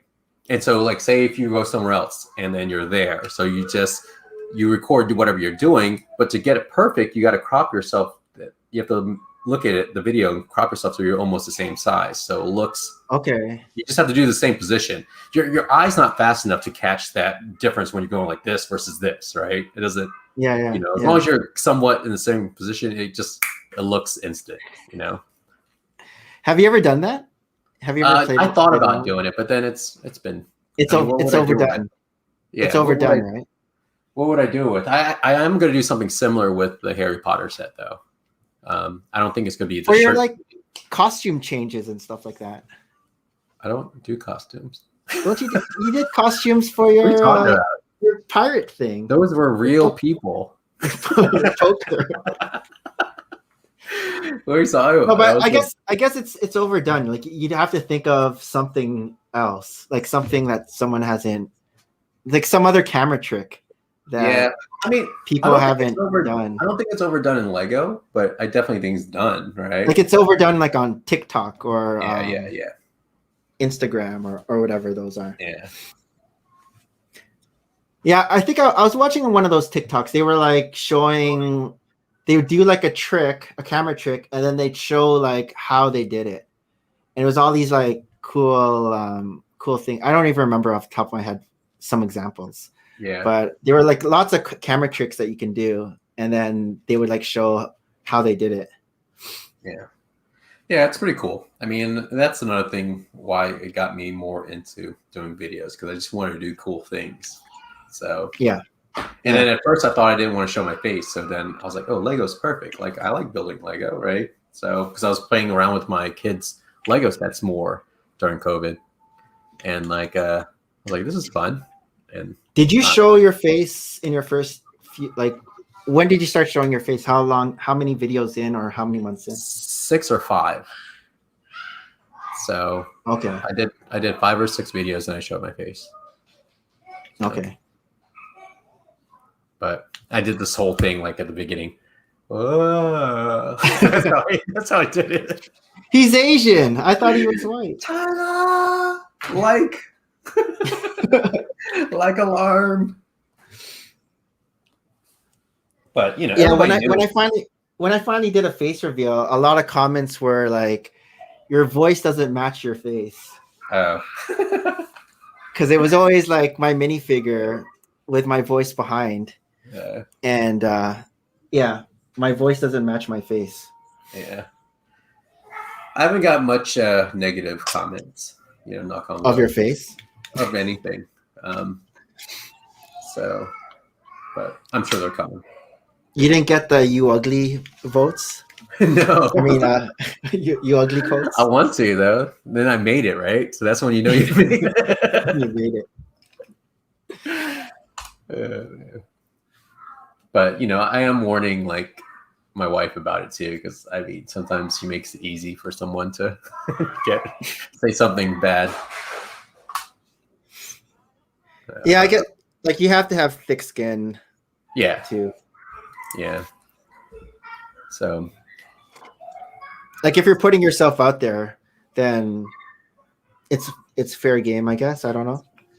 yeah, It really shouldn't be fair game, but but people are jerks. Yeah. People are jerks. You just can't let it get to you. So, I don't care. And yeah, it don't bother me. That's what the block button's for. Would you block a bunch of people if? Yeah, of course. I mean, that's part of the whole ignoring it, right? Don't let it bother you, just block them. Yeah. So, I blocked yours. So. Yeah, I don't even bother like responding. I just like. Yeah, no. I mean, come on. Who you're probably battling a 10-year-old. I know. Well, you never know. Point, man. No point. Some of them are adults. I mean, yeah, and that guy has a very sad life if that's if that's what makes them feel better at the end of the day, right? So let them do what they need to do and just move on. So yeah, if I made them feel happier, and they commented on something, and so whatever. Well, you stayed on for quite a long time today. I was like, when's Irvin turning into a pumpkin? I know, I was. Well, I got a pretty decent breakthrough with work, so I'm taking a nice break. Nice. So my boss is pretty happy with me for a while. Well, thanks for chatting with me today. I'm gonna shut it down now. But dude, I closed it down with you. I know it's first time. So thanks for Irvin and Rob earlier and Armand. Like the stream if you like me. And thanks everyone in the chat. Merry Christmas and bye.